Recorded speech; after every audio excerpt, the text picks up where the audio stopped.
The January wind off the Atlantic carried salt and memory through the streets of Virginia Beach. Elena Reyes stood at her kitchen window on the third floor of a weathered apartment building, watching the morning joggers trace their familiar paths along the shoreline. They moved with the easy rhythm of people whose biggest concern was shaving seconds off their mile time. They had no idea that the quiet woman who sometimes nodded at them in the hallway had spent the last 3 years learning to kill people from distances they couldn't imagine. Elena was 32 years old, though the face that looked back at her from dark windows felt decades older. Her black hair, cut short in a practical style that required no maintenance, framed a face that strangers often described as kind. They noticed her warm brown eyes and quick smile.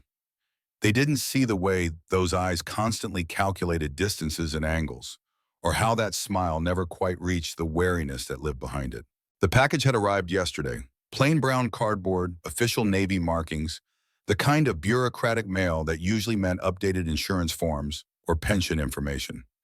Elena had left it on her kitchen counter for 18 hours before finding the courage to open it. She knew what it was. The return address told her everything. Naval Archives, Classified Materials Division. 9 years, 3 months, and 14 days after her father's death, the government had decided she was ready to know the truth. Commander David Reyes had died on March 15, 2015, in what the official report called a training accident at Naval Amphibious Base Coronado. Elena had been 23, finishing her second year as a Navy corpsman, when two officers in dress whites appeared at her door. They spoke the careful words that military families know too well. Tragic loss, served with distinction, grateful nation. The funeral at Arlington had been full of men with hard faces and quiet voices, SEALs who shook her hand and looked away quickly, as if her grief might be contagious. Her mother, Maria, had held herself together through the ceremony with the same fierce dignity she brought to everything.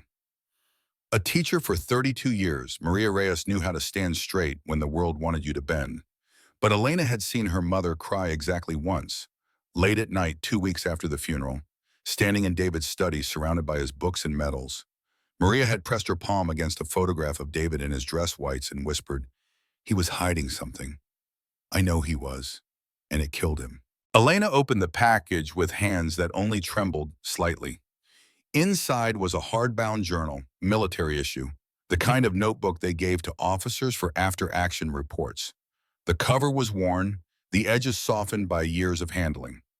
A letter from the Archives Division explained that Commander Reyes had filed this journal under classified protocols, with instructions that it be sealed for 9 years after his death and then released to his daughter. The first page bore her father's handwriting, strong and precise. "Elena, if you're reading this, I'm gone. I'm sorry for what I'm about to tell you. I'm sorrier that I can't be there to explain. But you need to know what I was, what I did, and what it did." The morning light seemed too bright suddenly. Elena moved away from the window, sat at her kitchen table, and began to read. Her father's voice emerged from the pages, telling a story she had never imagined. In '98, when Elena was 6 years old, Lieutenant David Reyes had been recruited into a program called Ghost Alpha. It was a special operations initiative so classified that it existed in no official budget, appeared in no chain of command. The premise was simple and terrible. The Navy would create the ultimate sniper, an operator who could eliminate high-value targets without leaving any trace, any evidence, any proof that the United States had been involved. The program recruited SEALs who showed exceptional aptitude for long-range shooting and psychological resilience. They trained at black sites that changed location every 6 months. They learned to become invisible, to live under deep cover for months at a time, to speak languages perfectly, to move through foreign countries like ghosts. And they learned to kill with a precision that turned human beings into mathematics, wind and distance and bullet drop calculated down to the millimeter. David Reyes had been one of 5 men in the first Ghost Alpha class. The journal described training that pushed beyond anything Elena had learned about in her own military service. Weeks alone in hostile terrain with no support. Psychological conditioning that taught them to separate their identities, to become different people as easily as changing clothes. And always the shooting, targets at distances that seemed impossible. Moving targets, targets in crowds, targets surrounded by civilians who could never know what had happened 10 feet away from them. The journal entries were clinical at first, professional observations about technique and tactics. But as Elena read deeper, she saw the cracks forming in her father's voice. Mission reports became confessions. Technical assessments became moral questioning. By the time she reached the entries from 2001, her father's writing had changed entirely. Mission 17, Kabul. Target was confirmed Taliban commander responsible for 3 attacks on UN personnel. Intelligence was solid. Shot was clean. 900 meters, minimal wind. But I didn't know about the family. Nobody told me his wife and 3 children were in the compound. The explosion from the secondary device I didn't know they had, it brought down part of the structure. The children survived. I watched through my scope as they carried the youngest out. She was maybe 5 years old, same age as Elena. I could have been looking at my own daughter. Elena had to stop reading. Her father's pain reached across 9 years and gripped her throat.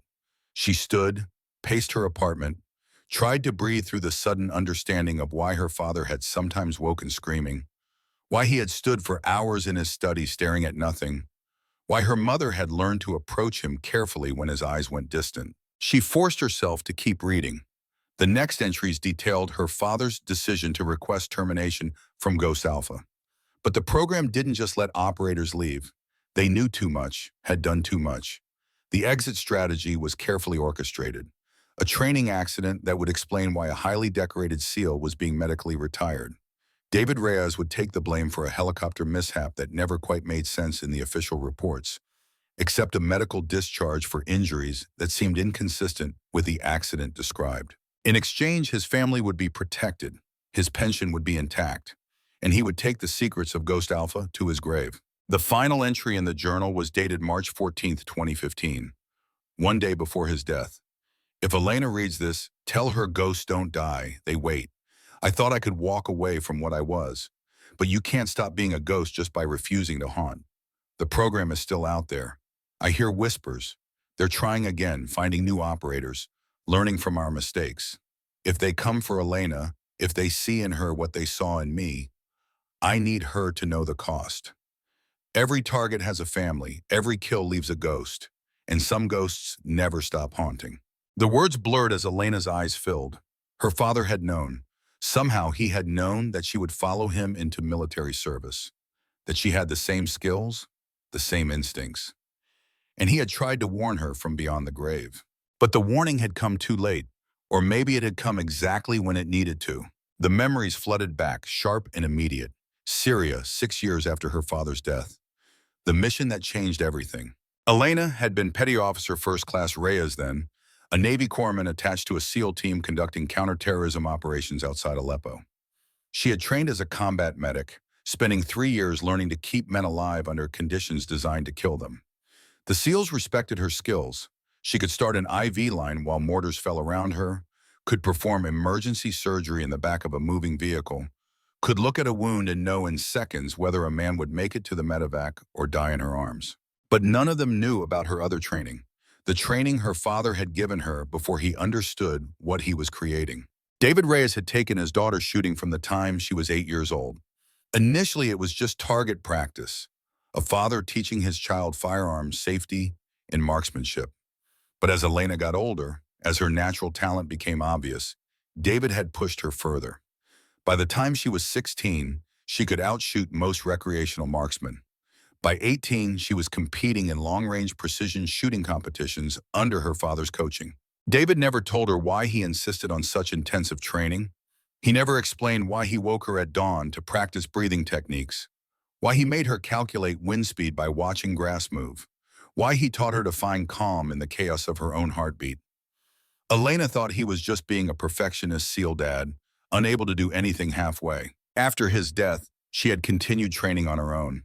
It was a way to feel close to him, to hear his voice in her head correcting her stance, reminding her to control her breathing. She never imagined she would use those skills outside of target ranges. Until Syria, when everything went to hell. The SEAL team had been inserted to gather intelligence on an ISIS cell operating from a fortified compound on the outskirts of Aleppo. The mission plan was simple, the kind of operation these men had executed dozens of times before. Get in under cover of darkness, plant surveillance equipment in strategic locations, confirm enemy numbers and capabilities, then fade back into the night before anyone knew they had been there.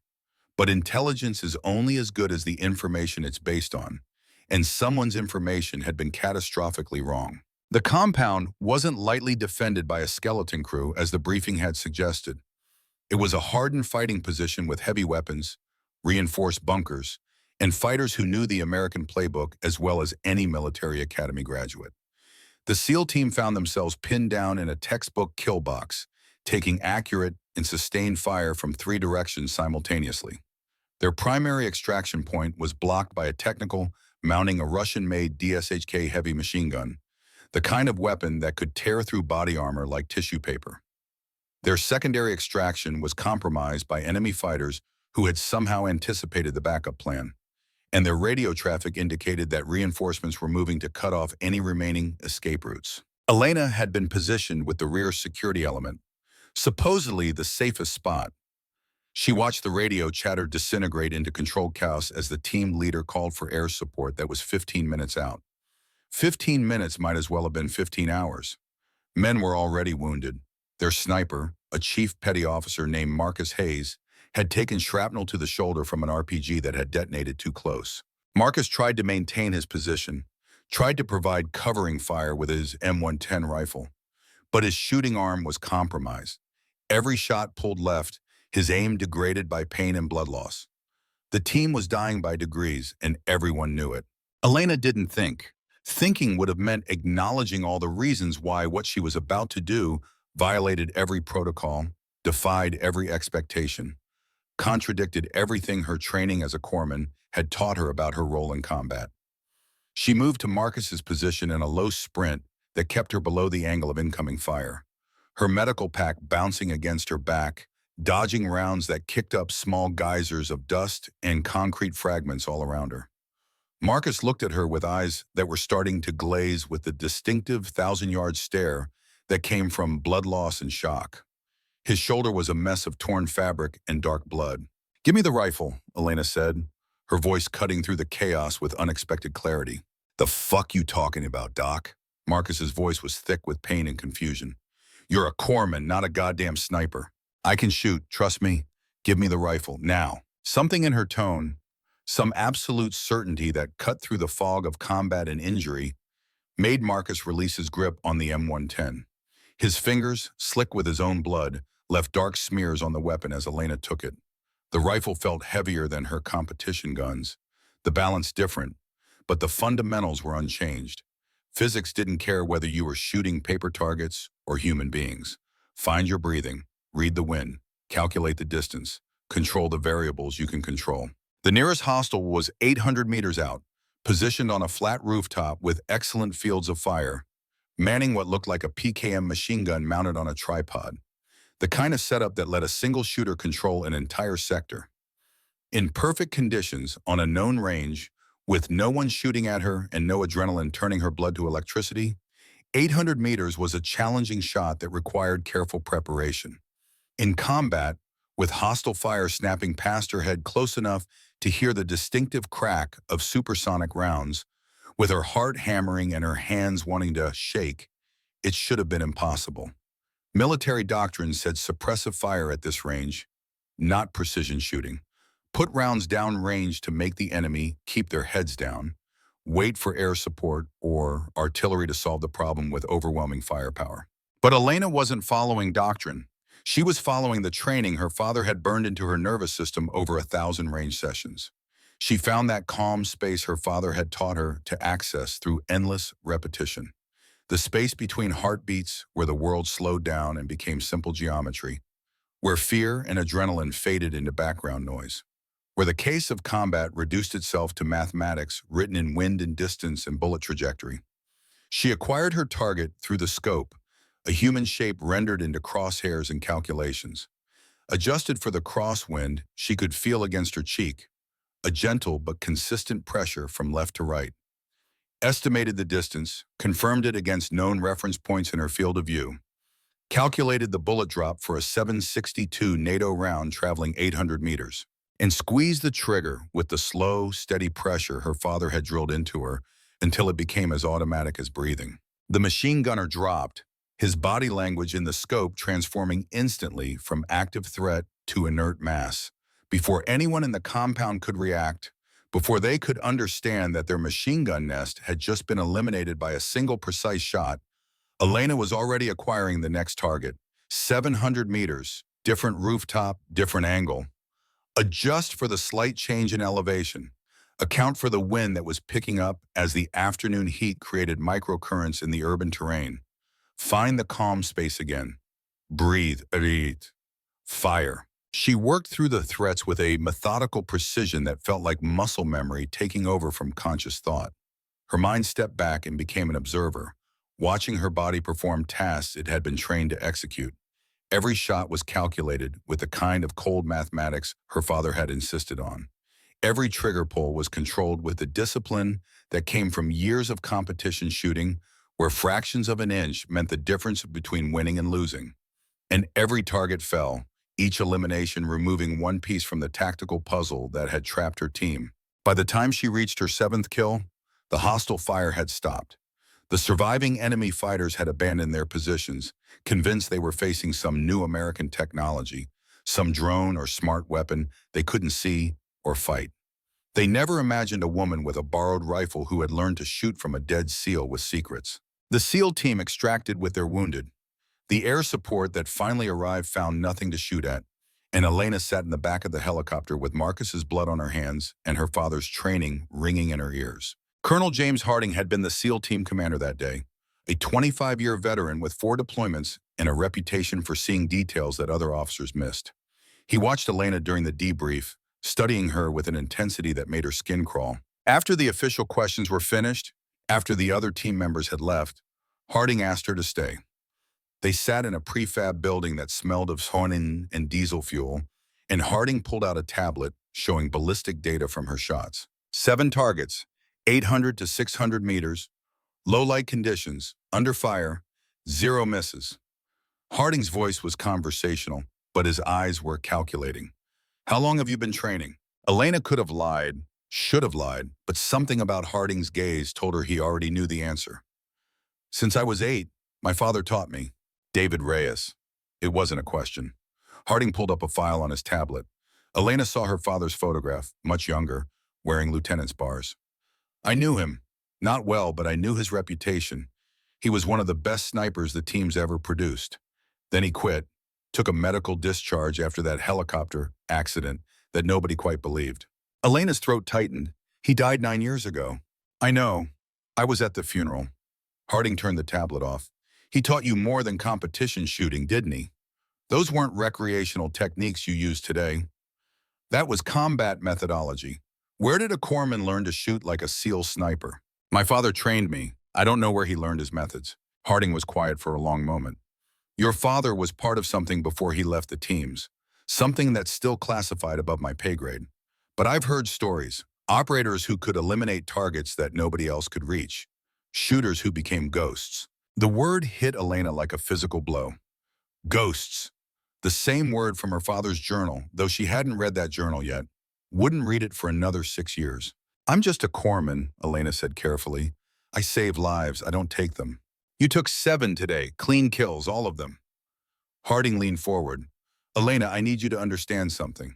What you did out there, that doesn't happen by accident. That level of skill under that kind of pressure, it's not normal. It's not even normal for SEALs. You have a gift, or maybe a curse, depending on how you look at it. I don't want it. The words came out harder than Elena intended. I did what I had to do to save my team. That's all. Harding nodded slowly. Fair enough, but people are going to talk about what happened today. And some of those people are going to be very interested in meeting you.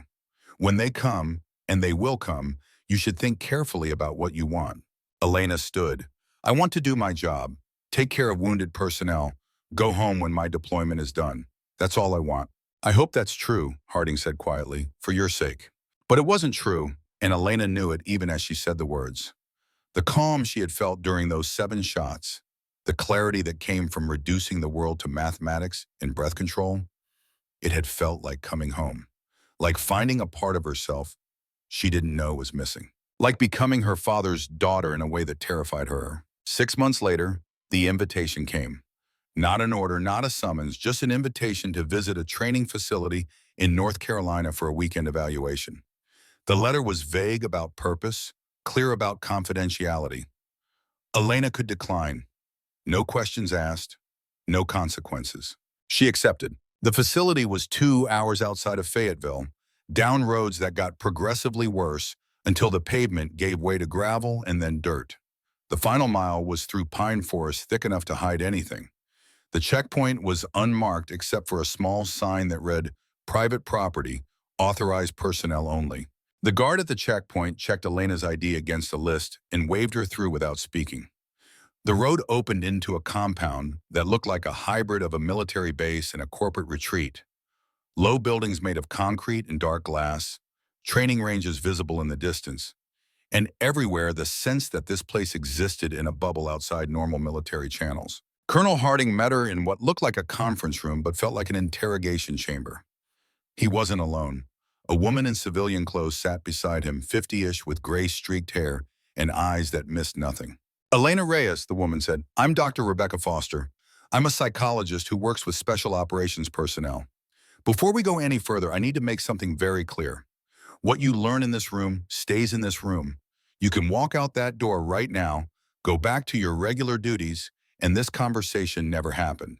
But if you stay, if you hear what we have to say, you're going to have to make a choice, and that choice will change your life." Elena should have left. Every rational instinct told her to stand up, walk out, forget she had ever come to this place. But her father's journal entry echoed in her mind, the words she wouldn't read for 6 more years. "Ghosts don't die, they wait." "I'll stay," Elena said. Harding and Foster exchanged a glance. Foster nodded slightly, and Harding pulled out a file. "What I'm about to tell you is classified at a level that officially doesn't exist. In '98, the Navy initiated a program called Ghost Alpha.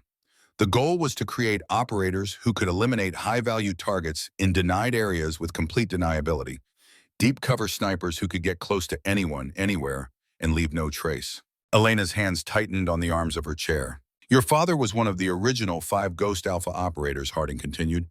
"He was exceptional. 23 confirmed eliminations over 3 years.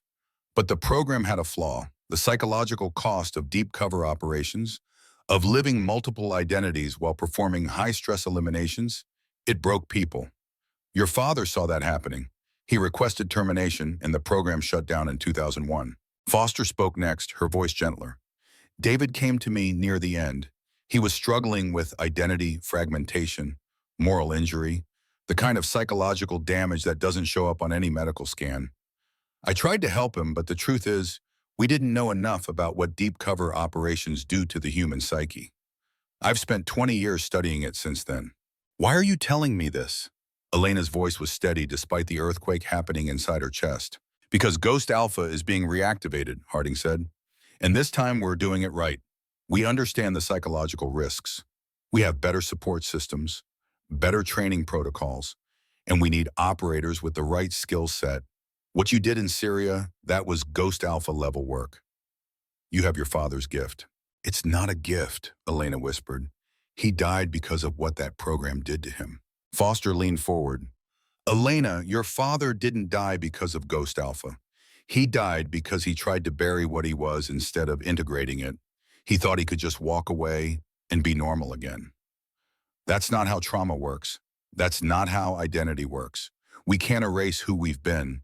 We can only learn to live with all the parts of ourselves." "You're asking me to become what killed my father." "No," Harding said firmly.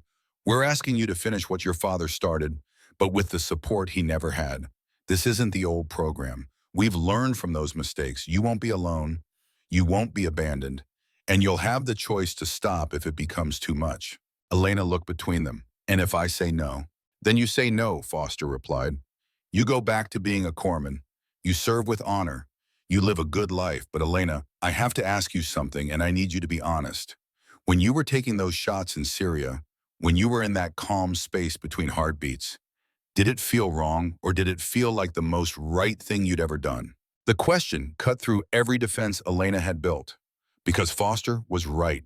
In that moment, with a rifle in her hands and targets in her scope, Elena had felt a clarity she had never experienced anywhere else. Not in medical training, not in church, not in her mother's embrace, only in the act of precision shooting. In becoming the ghost her father had trained her to be, had Elena felt completely herself. It felt right, she admitted, and that terrifies me. Foster nodded. It should terrify you. It means you have the capacity for this work. But terror isn't a reason to run. It's a reason to be careful, to go in with your eyes open, to accept support when you need it. Harding slid a document across the table. Read this. Take your time. It outlines what the new program entails. 6 months of training. Psychological evaluation every step of the way. If you're selected, you'll be part of something important. Something that saves American lives. But only if you choose it. Elena picked up the document. The header read Program Wraith, Classification Level, Cosmic Top Secret. She read late into the night in a guest quarters they provided. The program outline was thorough and terrifying. Survival training that would make SEAL qualification look gentle. Language and cultural immersion. Urban warfare tactics. Psychological conditioning to maintain identity while living deep cover. And always endless shooting drills until the rifle became an extension of her nervous system. The document was honest about the risks. Identity fragmentation, moral injury, the psychological cost of taking human lives while maintaining civilian covers. But it was also honest about the support structure. Dr. Foster would be involved every step of the way. Regular psychological evaluations, the right to withdraw at any time. At the bottom of the last page was a handwritten note. Elena recognized Dr. Foster's writing. Your father was my friend, I failed him. I won't fail you, but you have to want this. Not for him, not for the Navy, for yourself. If you're not sure, walk away. There's no shame in choosing life over ghosts. Elena thought about her father standing in his study, staring at nothing. She thought about her mother's tears. She thought about the nightmares that had probably haunted David Reyes until the day he died. And she thought about the calm between heartbeats, the clarity of purpose, the sense of becoming exactly who she was meant to be. At dawn, she found Harding in the facility's small cafeteria. He was drinking coffee and reading intelligence reports. He looked up when Elena approached. I have conditions, Elena said. Harding set down his coffee. I'm listening. First, my mother never knows. She thinks I'm doing regular corpsman work. That doesn't change. Agreed. Second, Dr. Foster is involved every step. If she says I'm breaking, I'm out. No arguments. Already planned. Third, I want to know everything about my father's time in Ghost Alpha. Every mission, every decision, everything he went through. Harding hesitated. That's classified beyond even this program's clearance level. Then get the clearance elevated. I'm not walking into my father's footsteps blind. After a long moment, Harding nodded. I'll make it happen. Anything else? Yeah. If this goes bad, if I end up like my father, you make sure my mother knows I chose this. She spent 9 years thinking he died in a training accident. I won't let her spend the rest of her life wondering about me too. Elena, we're not planning on you dying. My father probably didn't plan on it either. Do we have a deal? Harding stood and offered his hand. We have a deal. Welcome to Program Wraith. Elena shook his hand. The moment felt simultaneously like a commitment and a betrayal. She was choosing to become the thing that had destroyed her father. But she was also choosing to finish something he had started. To do it better. To do it right. When do I start? She asked. Tomorrow. Get some sleep. The next 6 months are going to be the hardest thing you've ever done. Harding was wrong. The next 6 months were the hardest thing anyone had ever done. The training facility was hidden in North Carolina's mountains, a compound that appeared on no official maps and was staffed by instructors who technically didn't exist. They were all veterans of the most elite units in American Special Operations. Delta Force, SEAL Team 6, Air Force Special Tactics, men who had spent careers learning to operate in the shadows. None of them had ever trained a woman for this kind of work. The first instructor Elena met was a man who introduced himself simply as Shepard. He never gave another name, never explained his background. He was maybe 60, with gray hair and scars that suggested a career spent in places that didn't make the news. Your father and I worked together, Shepard said during their first meeting. David Reyes was one of the best operators I ever knew. He was also one of the most troubled. I'm going to train you to be better than he was, and I'm going to train you to survive what he couldn't. For 6 months, Elena lived in a world of controlled suffering. She learned survival techniques that went beyond anything taught in conventional military training. How to live off the land for weeks with no supplies. How to move through cities without being remembered by anyone who saw her. how to speak Pashto, Arabic, and Farsi well enough to pass for a native speaker in casual conversation. She learned urban warfare tactics, room clearing, hand-to-hand combat designed for operators who might be outnumbered 20 to 1. She learned how to drive anything with wheels, pilot small boats, navigate by stars when GPS was compromised. But most of all, she shot. Every day, hours of shooting drills, moving targets, targets in crowds, targets at distances that required her to account for the curvature of the earth. She learned to shoot in rain, wind, darkness. She learned to shoot while exhausted, while injured, while her hands shook from cold or fear. And through it all, Dr. Foster watched.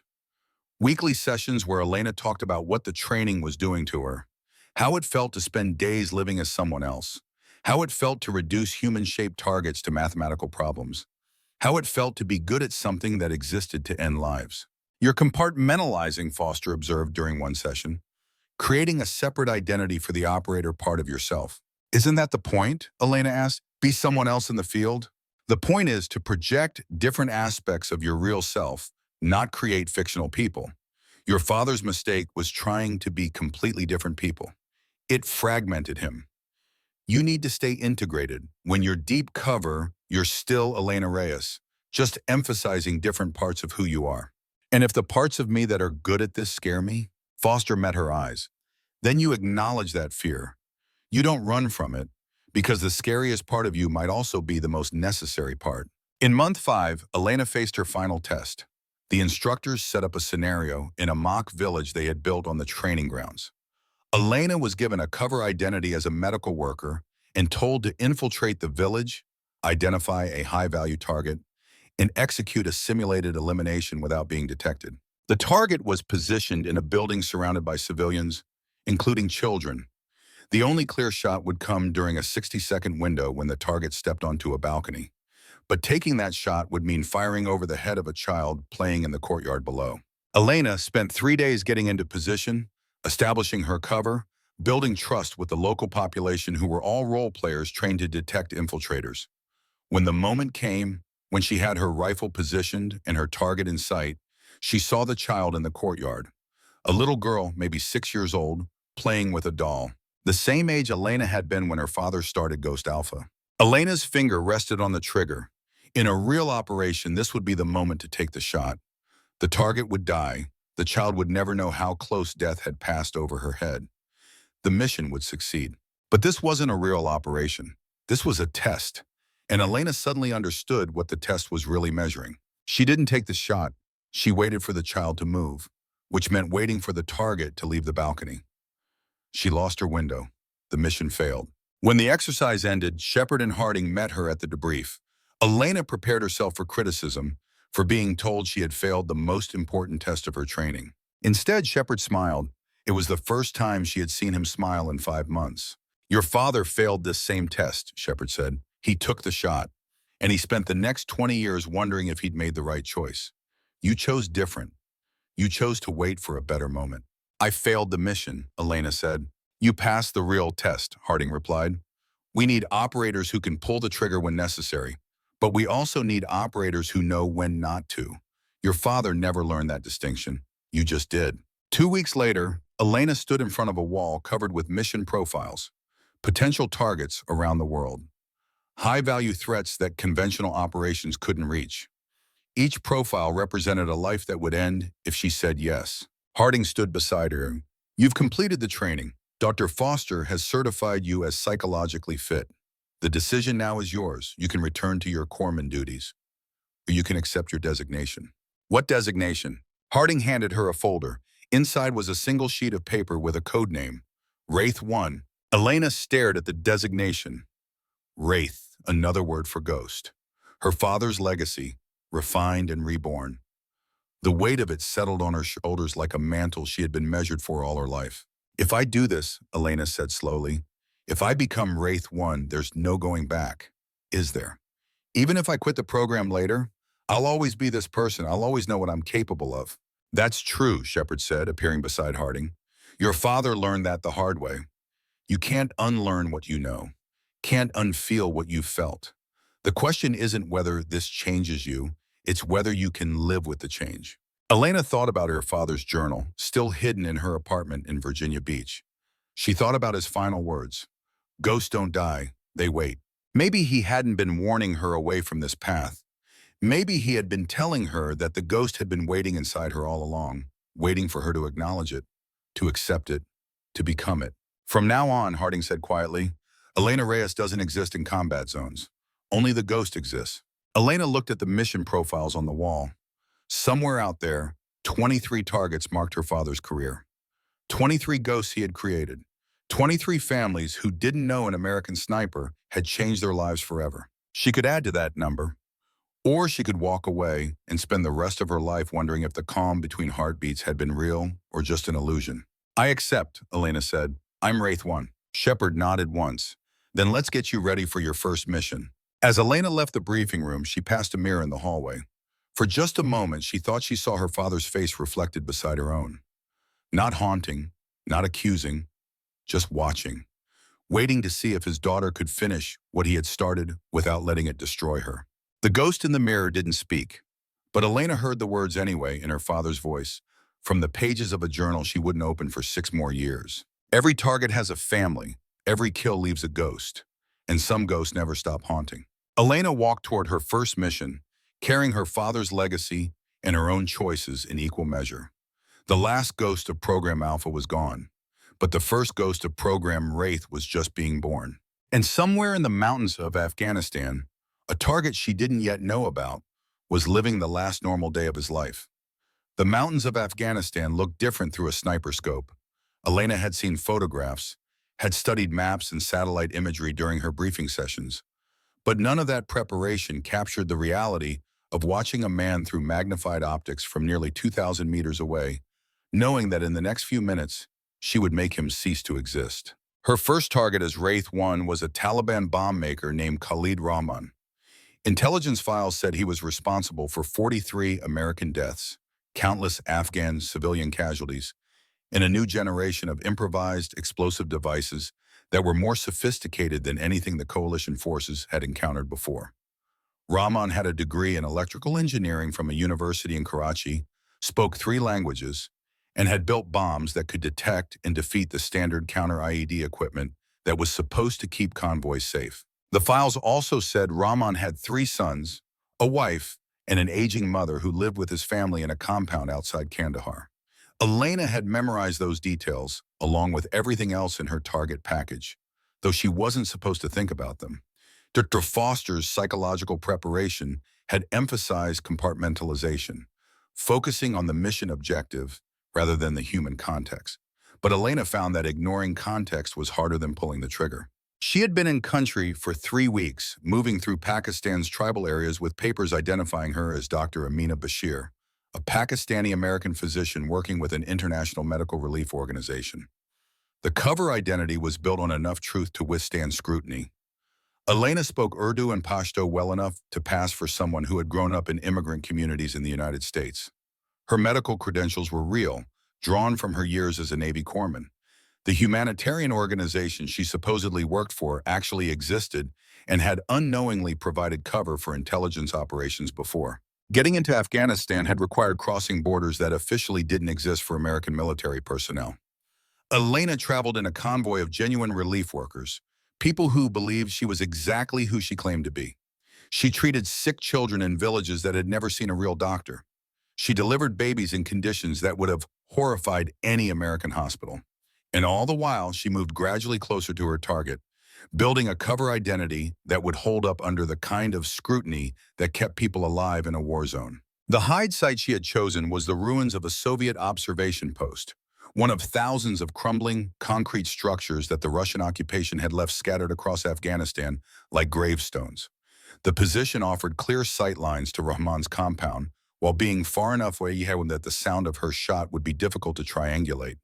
Elena had been in position for 12 days, living on minimal rations, moving only during hours when surveillance drones were known to be operating elsewhere, watching her target establish patterns that would eventually kill him. Rahman was careful. He varied his routines, used multiple vehicles, never stayed visible for long. But everyone had patterns if you watched long enough, and Elena had learned patience from her father's journals. She read them every night in her hide site, using a red-filtered flashlight that wouldn't compromise her night vision, studying her father's observations about the psychology of targets and the discipline required to wait for the perfect moment. On the 13th day, Rahman made his mistake. He stepped out of his workshop at exactly 0847 local time to check on a new device he was constructing in the courtyard. The workshop was in a separate building from the main residence, positioned at the rear of the compound, away from his family's living quarters. For 90 seconds, Rahman stood in the open courtyard, alone, examining his work with the focused attention of a craftsman who took pride in his deadly artistry. Elena's scope had been trained on that courtyard for 4 days, her eye pressed to the optic so many hours that she could close her eyes and still see the compound layout in perfect detail. She knew the exact range with the certainty that came from obsessive measurement and verification. 1,932 meters, confirmed by laser rangefinder, double-checked against known reference points, verified through multiple observations. She knew the wind patterns that developed in the valley during morning hours, had watched grass and dust devils for 12 days to understand how air moved through the terrain. The wind was rarely still here, always shifting, creating microcurrents that could push a bullet inches off course across such extreme distance. She knew the temperature would be rising as the morning sun heated the valley floor, creating thermals that would affect trajectory in ways that required constant recalculation. She knew the humidity, tracked through careful observation of how morning dew evaporated. She knew the barometric pressure, estimated from cloud patterns, and the way sound carried across distance.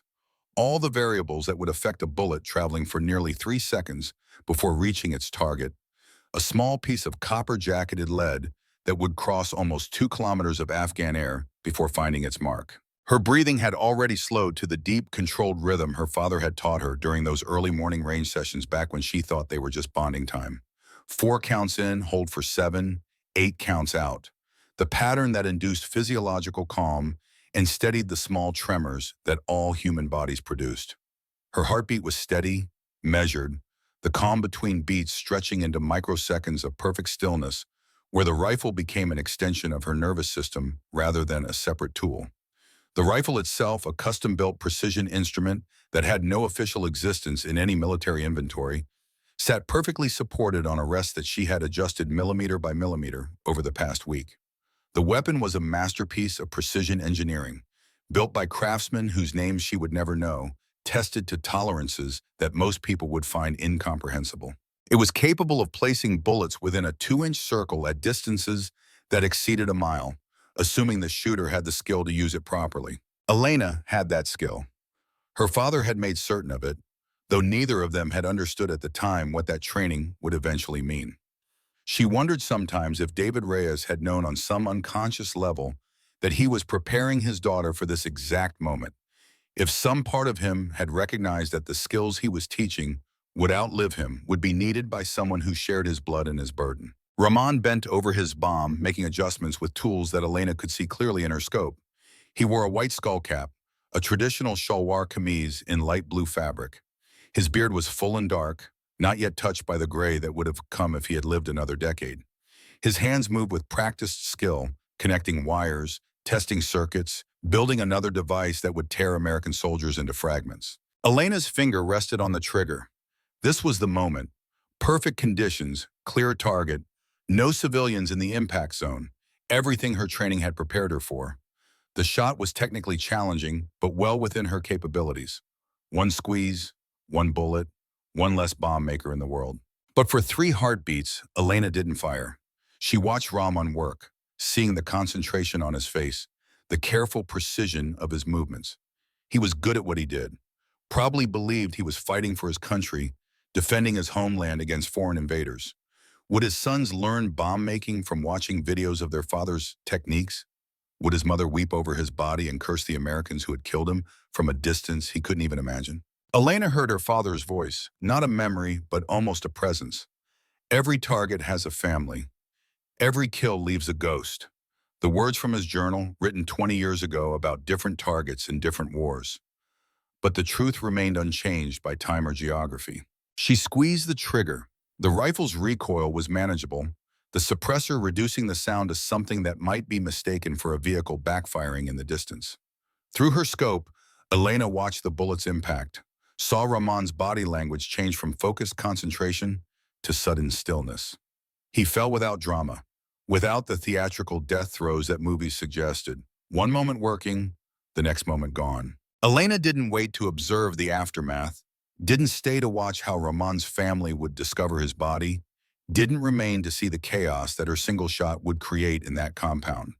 Professional discipline and survival instinct both demanded immediate movement.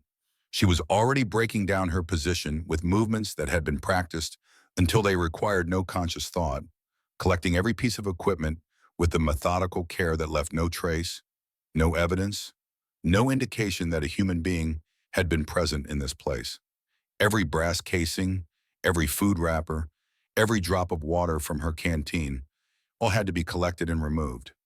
She even swept away the slight depression her body had made in the dust over 12 days of occupation. Within 30 minutes, she was moving down the mountain through a route she had prepared during her initial reconnaissance, walking away from the first life she had taken in service of a program that officially didn't exist. But she couldn't walk away from the memory of what she had seen through her scope in that final moment before firing. Rahman's concentration had been complete, the focus of a craftsman who took genuine pride in his work. His hands had moved with practiced certainty, connecting wires with the kind of muscle memory that came from years of repetition. He had been good at what he did, perhaps even brilliant in his terrible way. And Elena had ended all of that with a single trigger squeeze, transforming a living, thinking human being into an object that would soon be buried according to Islamic custom. The weight of it settled on her as she walked, each step taking her further from the place where Khalid Rahman had stopped existing, but not further from the knowledge of what she had done. She had killed before in a different context, those 7 shots in Syria that had started all of this. But those had been in the heat of combat, reactions to immediate threats against her team. This had been different, calculated, deliberate, executed with cold precision after days of observation and planning. This was what her father had done 23 times, what had eventually broken something essential inside him. The extraction took 3 days.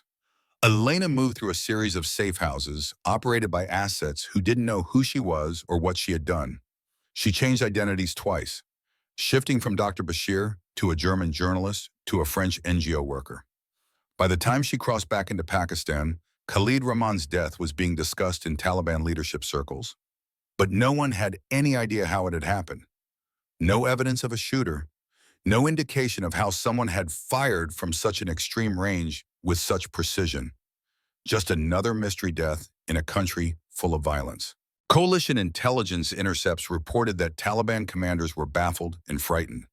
Some believed the Americans had deployed a new secret weapon, a drone so small and precise it couldn't be detected. Others whispered about supernatural causes, divine judgment for Rahman's work. The truth that a single operator had spent 2 weeks living in ruins to deliver one perfect shot was beyond their ability to imagine. Elena's debrief took place in a secure facility in Germany. Colonel Harding was there, along with Dr. Foster and 2 intelligence analysts who documented every detail of the mission. Elena reported the facts with clinical precision, timeline, equipment performance, shot data, extraction route. But when Dr. Foster asked how she felt about the elimination, Elena found herself struggling for words. He was good at making bombs, Elena finally had said, really good. You could see it in how he worked, that focus, that skill. In a different world, maybe he would have been an engineer building bridges instead of devices that kill people. But in this world, Harding said, he killed 43 Americans, and he would have killed more if you hadn't stopped him. I know.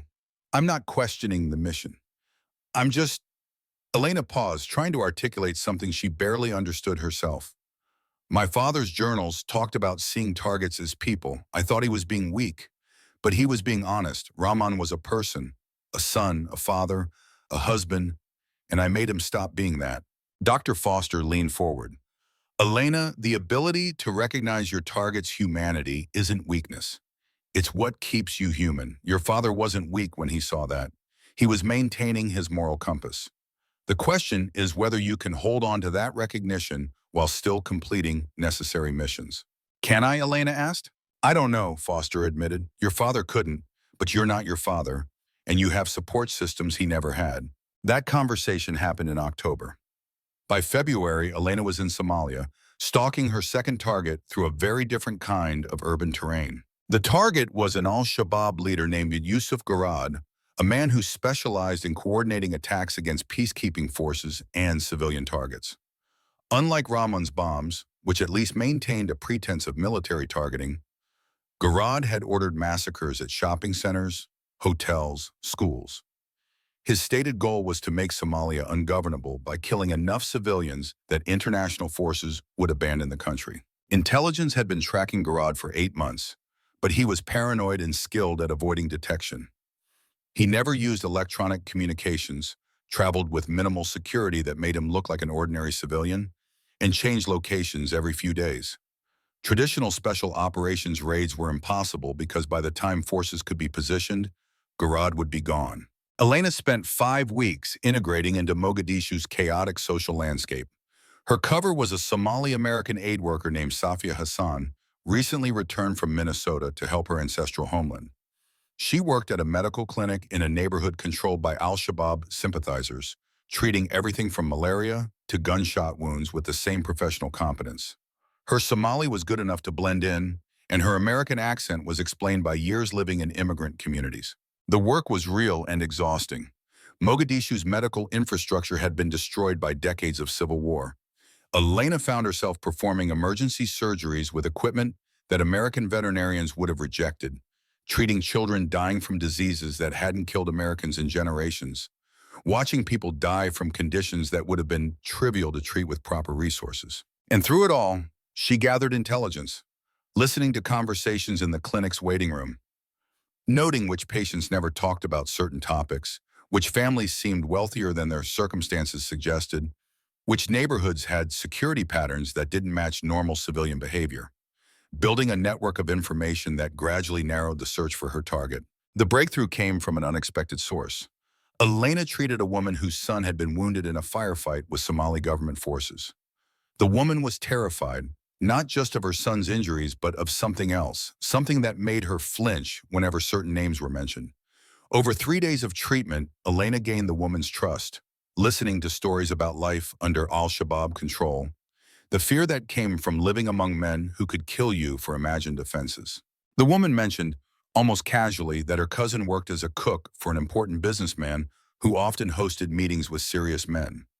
She didn't name the businessman, but the way she described his security precautions and his paranoia about surveillance told Elena everything she needed to know. It took 2 more weeks to identify the location, a tea house in a neighborhood that shifted between government and al-Shabaab control, depending on the day. Elena established a pattern of visiting the area, shopping in the market, drinking tea with groups of women who gathered to escape the heat. She was becoming invisible through familiarity, just another woman in a city full of women trying to survive. The tea house where Garad held his meetings was 3 stories tall, a building that had somehow survived the Civil War mostly intact. The top floor was reserved for private gatherings, accessible only through a guarded stairwell. But the second floor was open to the public, a space where groups of women met for social gatherings that combined tea drinking with gossip and mutual support. Elena joined one of these groups, becoming a regular participant. The women accepted her as one of their own, a diaspora Somali trying to reconnect with her roots. They shared stories, recipes, complaints about husbands and children. And twice a week, Elena sat with them in a second-floor room that had a window overlooking the street where Yusuf Garad's convoy would sometimes stop. It took 11 days of patient observation before Garad made his mistake. His vehicle stopped at a checkpoint just outside the tea house, delayed by a government security patrol that was conducting random searches. The delay was only 17 seconds, but it was enough. The convoy's third vehicle, an older sedan with reinforced glass, stopped in exactly the right position. And Garad, made impatient by the delay, opened his window to shout at his driver. Elena was sitting with her teacup, participating in a conversation about a wedding that was being planned, when she saw the convoy stop. She excused herself, saying she needed to pray, and moved to a small side room that the tea house set aside for that purpose. The room had a window that faced the street, Elena had measured the distance days before, 412 meters. Not an extreme shot by her standards, but challenging because of the urban environment and the need for absolute precision. Her rifle was disassembled in a bag that looked like prayer materials. She had carried it into the tea house over multiple visits, leaving pieces hidden in the prayer room where no one would disturb them. She assembled the weapon with practiced speed, her hands moving through the familiar motions while her mind maintained perfect calm. Through the scope, she could see Garad's face clearly. He was younger than his photograph suggested, maybe 40, with a neat beard and glasses that made him look more like a school teacher than a mass murderer. His expression was irritated, the impatience of a man used to having others obey his schedule. Elena's crosshairs settled on center mass. The shot was technically straightforward, a calm day with minimal wind, good visibility. But taking the shot meant firing a high-powered rifle in a crowded building full of women who had welcomed her as a friend. The sound would terrify them. Some might be traumatized, and they would all remember Safia Hassan, the American who had brought violence into their safe space. But they would be alive. Unlike the 247 people that Yusuf Garad had killed in his coordinated attacks. Elena fired. The suppressor reduced the sound but didn't eliminate it. The women in the next room screamed. The bullet struck Garad through his open window, the impact instant and final. His convoy erupted into chaos, security personnel trying to identify the shooter while also trying to protect a man who was already beyond protection. Elena was already disassembling her rifle, moving with speed that came from endless practice. She packed the weapon, arranged her hijab to look disheveled, and rushed back into the main room where women were crying and clutching each other. She joined them, adding her own manufactured fear to the genuine terror around her. When security forces stormed the building looking for the shooter, they found only frightened civilians and a woman from Minnesota who seemed as shocked as everyone else. She left Somalia 3 days later on a commercial flight, traveling under her Safia Hassan identity. Yusuf Garad's death was attributed to rival factions or possibly government snipers. The tea house was closed for 2 weeks, then reopened.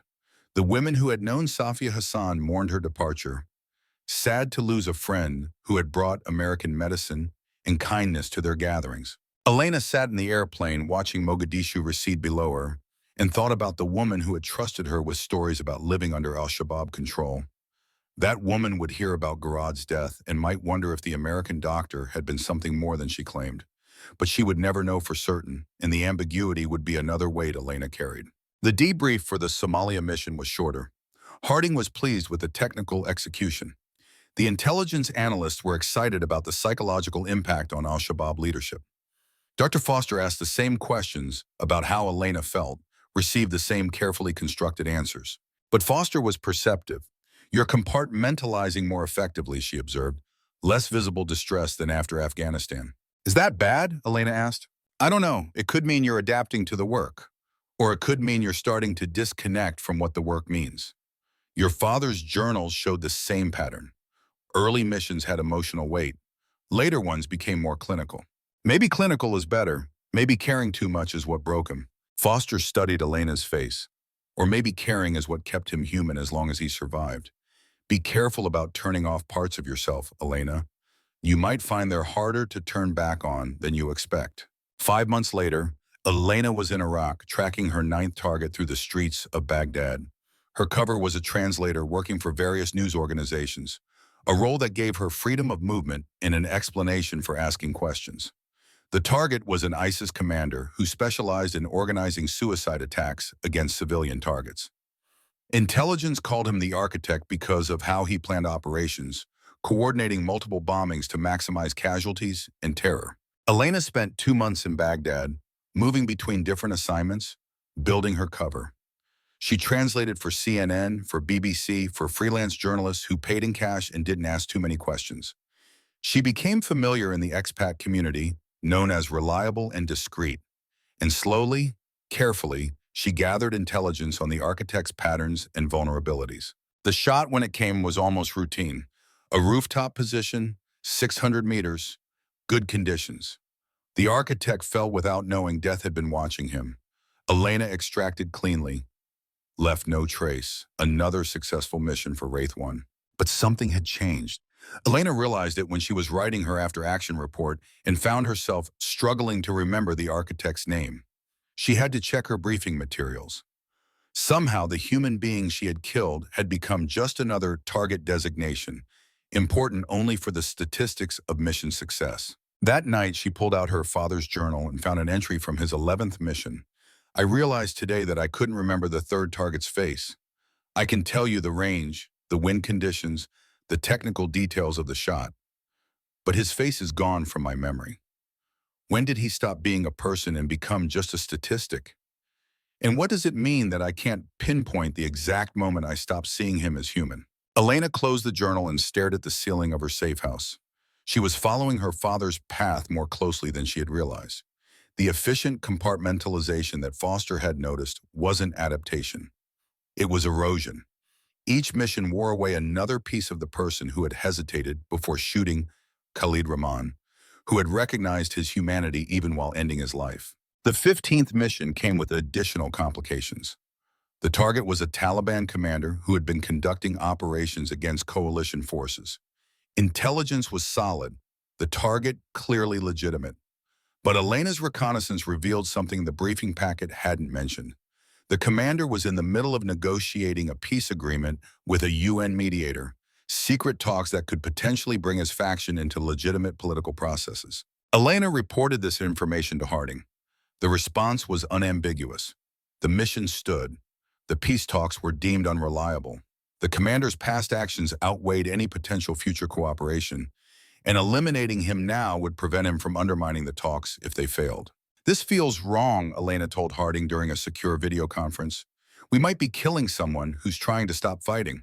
Or we might be eliminating someone who's using peace talks as cover while planning his next attack, Harding replied. Intelligence analysis suggests the talks are a stalling tactic. Your job isn't to evaluate policy, it's to execute assigned missions. Elena understood the logic. She had heard similar arguments in her training. Operators didn't make strategic decisions. They implemented them. The chain of command existed for reasons that went beyond individual conscience. But her father's journal had an entry about a similar situation. A target who might have been negotiating in good faith, killed before anyone could know if the negotiations would succeed. David Reyes had taken the shot because those were his orders, but he wrote afterward that it was the mission that first made him question whether he was fighting for peace or preventing it. Elena took the shot. The Taliban commander died in a marketplace surrounded by civilians who scattered in terror. The peace talks collapsed within a week, both sides blaming the other for the commander's death. Violence in the region escalated, and Elena added another entry to the mental ledger of consequences that no mission briefing ever calculated. Dr. Foster noticed the change during their next psychological evaluation.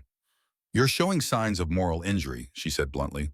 The disconnect between your actions and your values is creating psychological stress. My values are to follow orders and complete missions, Elena replied. No, your values are about healing and protecting life. You became a corpsman because you wanted to save people. Now you're killing them. That contradiction has a cost. My father managed it for years. Your father was being destroyed by it for years. He just hid it well enough that people like me didn't intervene in time. Foster leaned forward. Elena, I can recommend you for rotation back to conventional duties.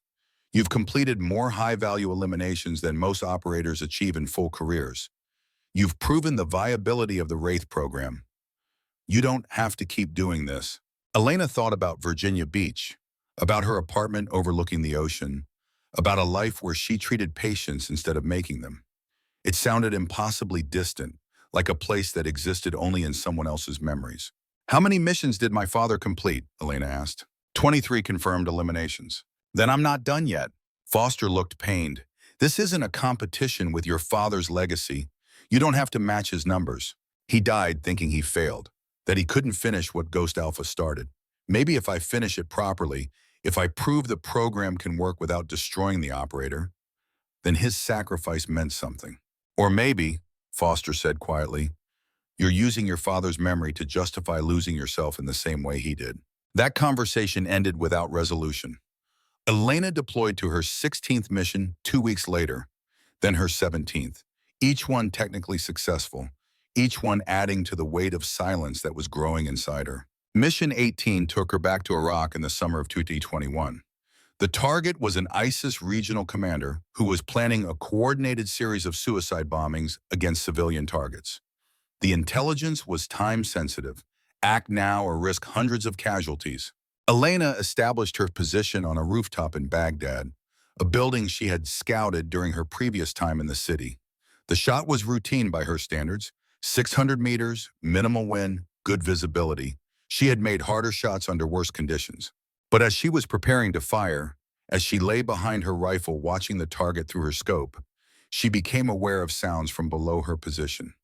Children's voices, speaking Arabic, laughing, playing some game that involved running and shouting with the uncomplicated joy that children could find even in war zones. Elena shifted her position slightly and looked down into the courtyard of the building. A family had moved into the lower floors, a mother hanging laundry, 3 children playing with a ball, and a little girl, maybe 8 years old, sitting in the shade drawing pictures with colored chalk on the concrete. The same age Elena had been when her father started teaching her to shoot. The realization hit her with physical force. She had been firing from positions near civilian populations before, calculated the risks, accepted that collateral damage was sometimes unavoidable. But she had never watched a child play directly beneath her rifle, had never been forced to acknowledge that the precision instrument in her hands, designed to reach out and touch death across impossible distances, was hovering over innocence that couldn't comprehend what was happening above them. Elena took the shot. Her target fell. The mission succeeded, but her hands were shaking as she broke down her equipment, something that had never happened before. All her training, all her discipline, couldn't suppress the image of that little girl drawing with chalk while death passed overhead. The extraction was clean. The debrief was professional.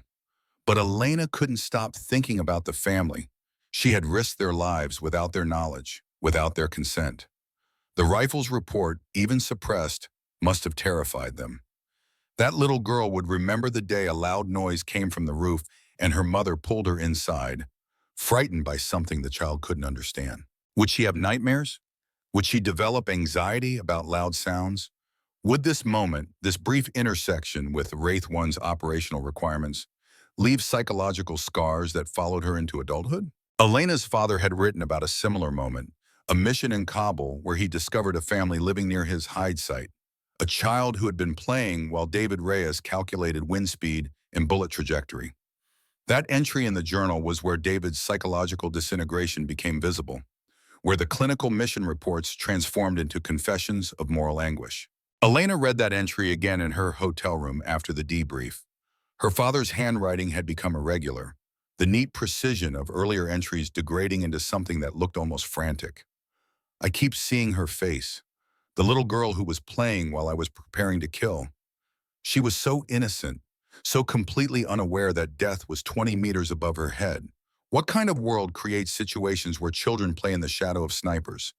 And what kind of man accepts missions that put him in that position? For the first time, Elena understood her father completely. Not through intellect or analysis, but through lived experience. She had become him, following his path so precisely that she was encountering the same moral breaking points that had eventually destroyed him. That night, Elena wrote her first letter to her mother in 6 months. Not a real letter, not something she could ever send without violating security protocols, but words that needed to exist somewhere outside her own head. Mom, I understand Dad now. I understand why he would wake up screaming, why he stood in his study staring at nothing, why some part of him never came home from the wars he fought. I'm becoming him, following the same path, making the same choices, and I don't know how to stop without feeling like I'm abandoning everything he sacrificed for. The letter joined others she had written, pages of honesty that no one would ever read.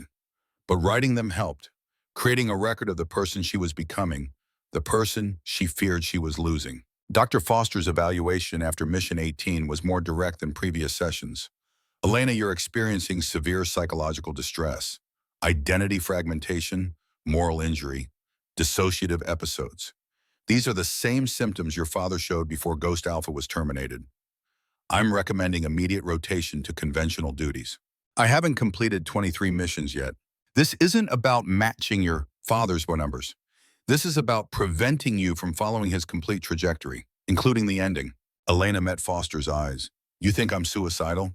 I think you're in a psychological state where distinguishing between dedication to mission and self-destruction becomes difficult. Your father reached that point. He chose the medical discharge, the manufactured accident, a way to exit that preserved his honor. But the psychological damage was already done. He spent 14 years trying to recover from 3 years of operations, and he never fully succeeded.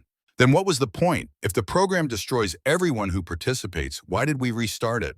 Foster was quiet for a moment, because we thought we had learned enough to do it differently. Better psychological support, more oversight, clear boundaries. But maybe we were wrong. Maybe some missions are inherently incompatible with psychological health. So I stop? Go back to being a corpsman? Pretend the last 3 years didn't happen? You integrate what you've experienced into a broader life. You acknowledge what you've done without letting it define everything you are. You stop before the damage becomes permanent.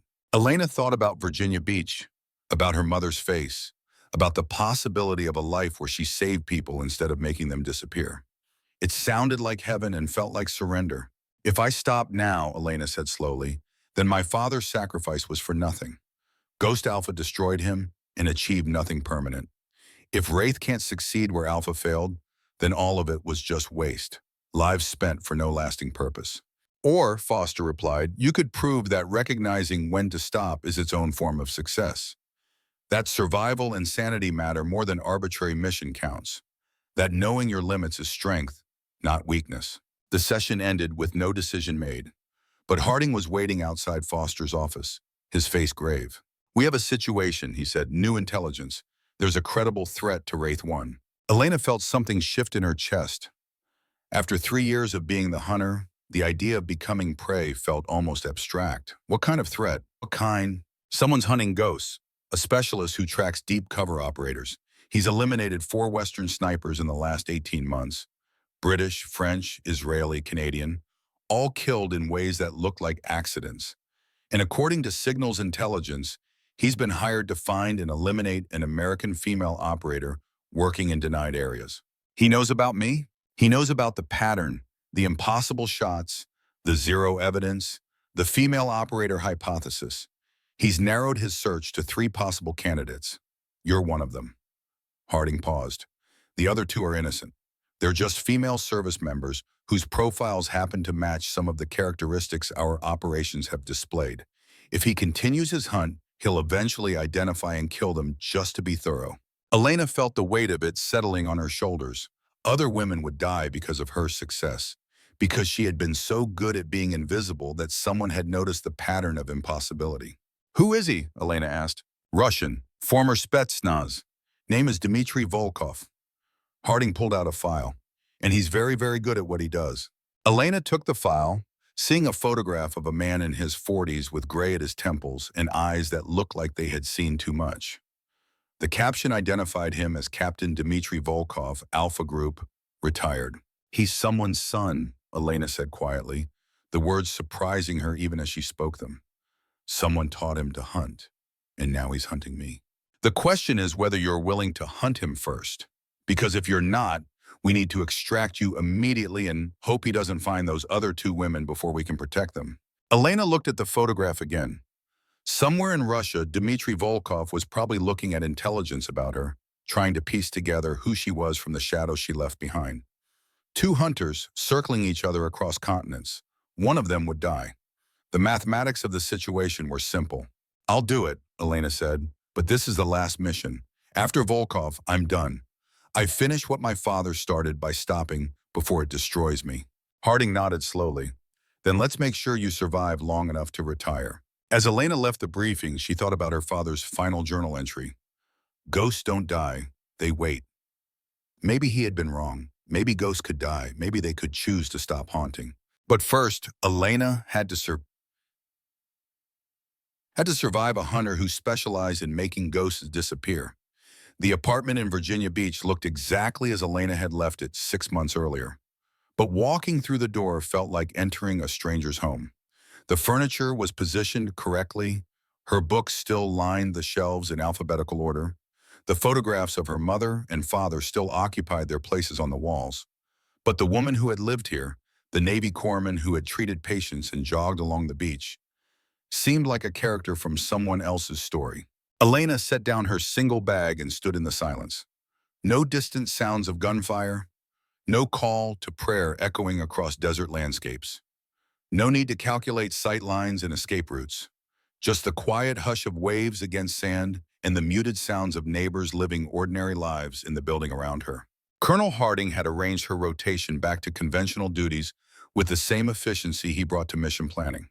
Her official record showed 18 months of classified deployment, medical service in support of special operations, commendations that were specific enough to be credible, but vague enough to reveal nothing. She was assigned to Naval Medical Center, Portsmouth, working in the trauma unit where her skills as a senior corpsman would be valued, and her background in combat medicine would explain any behavioral quirks that might raise questions. On paper, it was a promotion. In reality, it was a cage. Elena reported for duty on a Monday morning, wearing utilities that felt strangely constricting after months of civilian clothes and deep cover. The trauma unit was busy, a constant flow of sailors and Marines with injuries that ranged from training accidents to the aftermath of bar fights.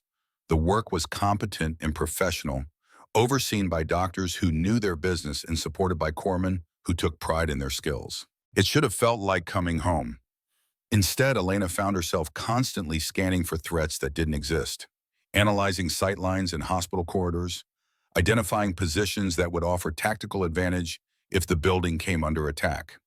Her hands knew how to start IV lines and dress wounds, but her mind was still calculating wind speed and bullet trajectories. The nightmares that had started during her last mission in Iraq intensified during those first weeks back. Elena would wake at 3 in the morning, her heart racing, seeing faces that blurred together into a composite of every target she had eliminated. Khalid Rahman bending over his bombs, Yusuf Garaj shouting at his driver, the ISIS commander whose name she couldn't remember. And always lurking behind them, her father's face, watching her with an expression she couldn't read. She started going to the beach at dawn, running until her legs ached and her lungs burned, trying to outpace memories that had no physical form. The other joggers probably thought she was just another veteran working through deployment stress. They had no idea that the quiet woman who sometimes nodded at them in passing had killed 18 people with calculated precision, or that she was struggling to remember why that should bother her. Dr. Rebecca Foster had arranged for weekly sessions at a civilian practice off base, maintaining the fiction that Elena was just another service member dealing with standard deployment stress.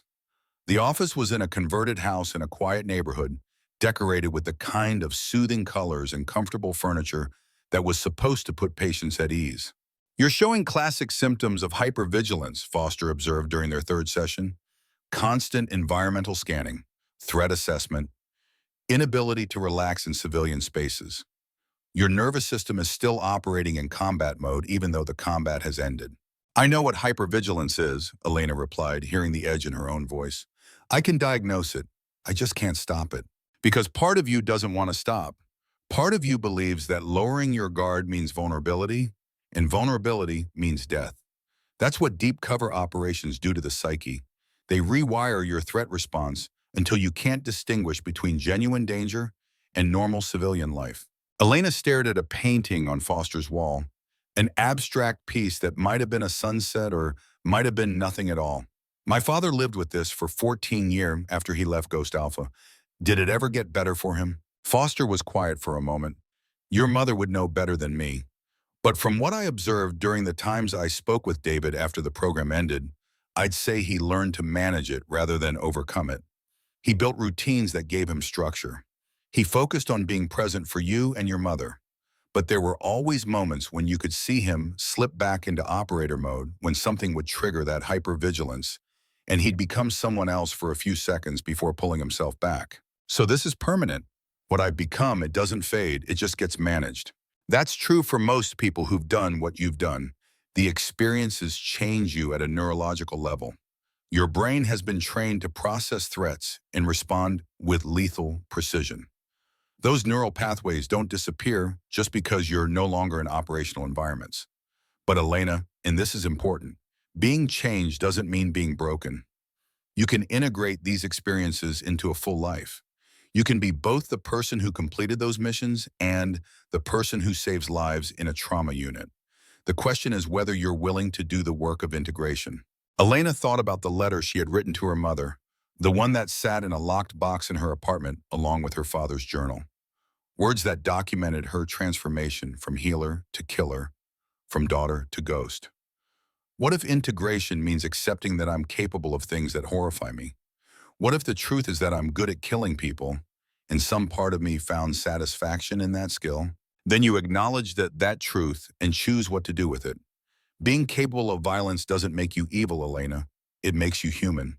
What matters is the choice you make about how to use that capability. Your father struggled with that same recognition. He was exceptional at something terrible, and that created a moral crisis that he never fully resolved. You have the chance to do better, to acknowledge your capabilities without letting them define your entire identity. The session ended without resolution, but Elena left carrying Foster's words like a weight. Integration, choice, identity, abstract concepts that felt impossibly distant from the practical reality of waking up calculating sight lines in a hospital corridor. Her mother visited 2 weeks after Elena's return, driving up from the small house in North Carolina where Maria Reyes had moved after David's death. The house was smaller than the one they had lived in when David was alive, a practical choice for a widow living on a teacher's pension and military survivor benefits. But Maria had made it warm, filling it with photographs and books and the kind of careful maintenance that spoke to a woman who had learned to take care of herself and wasn't waiting for rescue. Elena had called to say she was back stateside, offering minimal details about her deployment, maintaining the same careful distance she had preserved for 3 years. The conversation had been brief and loving and incomplete, both women speaking around the truths they couldn't share, maintaining the fiction that Elena's service had been routine medical support. Maria arrived with her teacher's ability to see through deception, carrying a bag of home-cooked meals that filled Elena's apartment with smells that brought back childhood memories. Chicken with rice, the way Maria had made it every Sunday. Flan, Elena's favorite dessert since she was 6 years old. Tamales, a recipe that had been passed down from Elena's grandmother, each one wrapped with the precision that came from 40 years of practice. They sat in Elena's apartment, drinking coffee and maintaining a conversation that felt like negotiating around landmines. Maria asked about the trauma unit, about Elena's colleagues, about whether she was sleeping well and eating properly. Elena answered with truths that felt like lies because they omitted everything that mattered. Yes, the work was challenging. Yes, her colleagues were professional. Yes, she was managing the transition back to stateside duty. But underneath the ordinary questions, Maria's eyes were conducting a different kind of assessment, a mother's evaluation that couldn't be fooled by careful words. "You look different," Maria said, setting down her coffee cup and studying her daughter with the directness that had made her an effective teacher for 3 decades. "Thinner, which isn't surprising given the conditions you've described. But it's more than that. Your eyes, the way you hold yourself, like you've been somewhere that aged you faster than the calendar suggests. Your father had that same quality when he came back from certain deployments, that sense of carrying weight that nobody else could see." 18 months in difficult conditions, Elena replied, which was true but incomplete in ways that made her chest ache. "I was supporting special operations units in contested areas. The work was intense, the hours were long, and there were situations that required more from me than I expected to give. But I'm fine, Mom, just adjusting to being back." Maria's expression shifted, becoming something that looked like pain mixed with recognition. "Your father used to have the same look, that distance in his eyes, like part of him was still somewhere else, even when he was sitting right in front of me. He would be at the dinner table, or helping you with homework, or watching television. But I could see that some part of him was absent, was still in whatever place had marked him. I always hoped you wouldn't develop that same expression, that whatever you did in the Navy would keep you safe from that particular burden. But here we are, and I'm looking at my daughter and seeing my husband's ghost." Elena felt something crack inside her chest, a fissure opening in defenses she had maintained for 3 years. Her mother deserved honesty, deserved to know that her daughter had followed David Reyes into the same shadows that had eventually consumed him. But the security protocols were absolute, and beyond that was Elena's own inability to find words that could explain what she had become. How could she tell her mother that she had killed 18 people with calculated precision? That she had learned to reduce human beings to mathematical problems? That she was carrying her father's legacy in ways that would horrify the woman who had spent 14 years watching that same legacy destroy the man she loved? "I'm fine, Mom," Elena repeated, hearing the hollowness in her own voice. "Just adjusting to being back. It takes time, that's all." Maria set down her coffee cup with enough force to make Elena flinch, the sudden movement triggering threat assessment reflexes that Elena couldn't quite suppress. Her mother noticed the reaction, noticed the way Elena's body had tensed, ready to respond to danger that didn't exist in a quiet apartment on a peaceful afternoon. "Don't lie to me, mija," Maria said, her voice carrying the firmness that had controlled classrooms full of difficult students for 32 years. "I spent 14 years watching your father struggle with whatever he went through before you were born, before he became the man who could only sometimes be fully present with his family. I know what it looks like when someone is carrying weight they can't share. I know the signs of trauma that has no name, of service that can't be explained, of sacrifices that have to be endured in silence. And I'm watching those same signs in you right now in this moment. So I'm asking you as your mother, not as someone who expects full disclosure of classified information, is there anything you can tell me? Anything at all that might help me understand what you're going through?" Elena wanted to tell her everything, wanted to describe the calm between heartbeats, the weight of the rifle, the faces of targets who became statistics, wanted to share her father's journal and the terrible recognition that she was repeating his path with precision that would have made him proud and terrified in equal measure. Instead, she said, "I did my job. I helped people who needed help. And sometimes the cost of helping was higher than the training it prepared me for. That's all I can say." Maria's expression shifted from frustration to something that looked like grief. "Your father said almost exactly those words to me once, years before he died. I didn't push then because I was afraid of what I might learn. But I've regretted that silence ever since. So I'm going to ask you directly, Elena, are you in danger? Is whatever you did during this deployment going to follow you home?" The question hung in the air between them, more perceptive than Elena had anticipated. Because the answer was yes, though not in ways her mother could imagine. Dmitry Volkov was hunting for her, tracking patterns and eliminating possibilities. And even if Harding's intelligence network managed to locate and neutralize Volkov first, there would be others. The skills Elena had demonstrated, the missions she had completed, they had been observed and documented by people who specialized in finding patterns. "I'm as safe as any service member who's done classified work," Elena said carefully. "There are protocols, protection measures. I'm not in immediate danger." It wasn't quite a lie, but it wasn't truth either. Maria studied her daughter's face for a long moment, then nodded slowly. "I won't push. But Elena, I need you to know something. Your father spent years trying to protect me from whatever he had done, whatever had damaged him. And that protection created a distance between us that we never fully closed. I don't want that same distance with you. If there comes a time when you can talk about this, when the secrets become too heavy to carry alone, I'm here, always." They finished their visit with small talk about Maria's teaching, about repairs needed on her house, about relatives and neighbors, and all the mundane details that made up normal life. But the real conversation lingered in the space between their words, unspoken truths that both of them carried away when Maria drove back to North Carolina. Elena stood at her window after her mother left, watching the ocean and thinking about distance. The distance between who she had been and who she had become. The distance between the truth and the lies she told to protect people she loved. The distance between the calm professional who worked in the trauma unit and the operator who could reduce human beings to mathematical problems. And somewhere across that distance, Dmitry Volkov was hunting. Harding called 3 days later with an update that changed everything. Elena met him at a coffee shop near the base, a neutral location where two people in civilian clothes could have a conversation that looked entirely ordinary. "We've developed more intelligence on Volkov," Harding said, sliding a tablet across the table. "And the picture is more complicated than we initially understood." The file that appeared on the screen was comprehensive, the kind of deep background that took weeks of intelligence work to assemble. Captain Dmitry Volkov, born in Moscow in 1978, son of Colonel Mikhail Volkov, who had served in Soviet Special Forces, during the Afghanistan occupation. Dmitry had followed his father into military service, joining Spetsnaz Alpha Group, distinguishing himself in Chechnya and Georgia before retiring with the rank of captain. But the personal history was what caught Elena's attention. Mikhail Volkov had died in Afghanistan in 1987, killed by a sniper during an operation in the Panjshir Valley.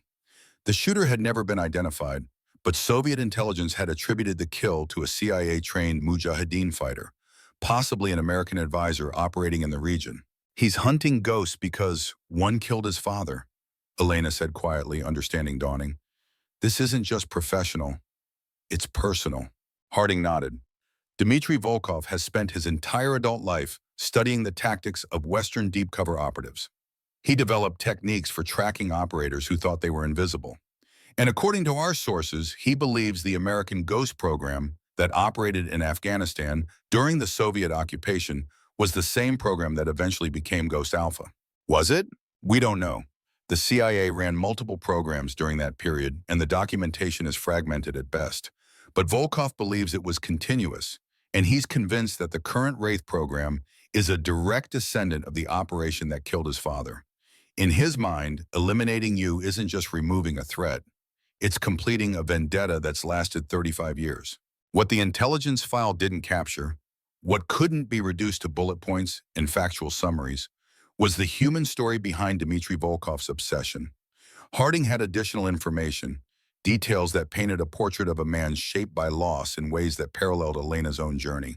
Mikhail Volkov had been a senior sergeant in Soviet Spetsnaz, serving in Afghanistan during the brutal occupation that Moscow never officially called a war.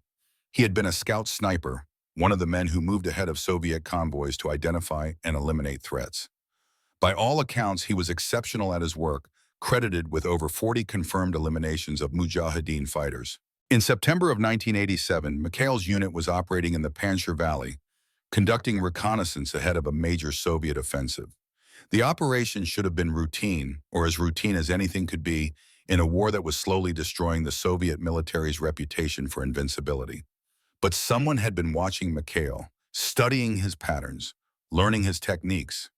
And on a morning when the light was just right for long-range shooting, an American-trained sniper had put a bullet through Mikhail Volkov's chest from a distance that Soviet doctrine said was impossible. Dmitry had been 9 years old when soldiers came to his family's apartment in Moscow to report his father's death. Old enough to understand that his father wouldn't be coming home, young enough to believe that someday he could make the people responsible pay for what they had taken from him. He grew up in the shadow of his father's reputation, surrounded by Spetsnaz veterans who told stories about Mikhail's skill and dedication. Every story was a weight added to the burden of being Mikhail Volkov's son. Every tale of his father's accomplishments became a standard that Dmitry felt obligated to meet or exceed. By the time he was 18, there was never any question about Dmitry's career path. He joined the military, volunteered for Spetsnaz selection, pushed himself through training with an intensity that his instructors recognized as both impressive and concerning. He wasn't just trying to be good, he was trying to become his father, to resurrect Mikhail Volkov through sheer force of will and dedication. His service record in Chechnya showed the same pattern Elena's record would later display. Exceptional skills, absolute commitment, a tendency to volunteer for the most dangerous assignments.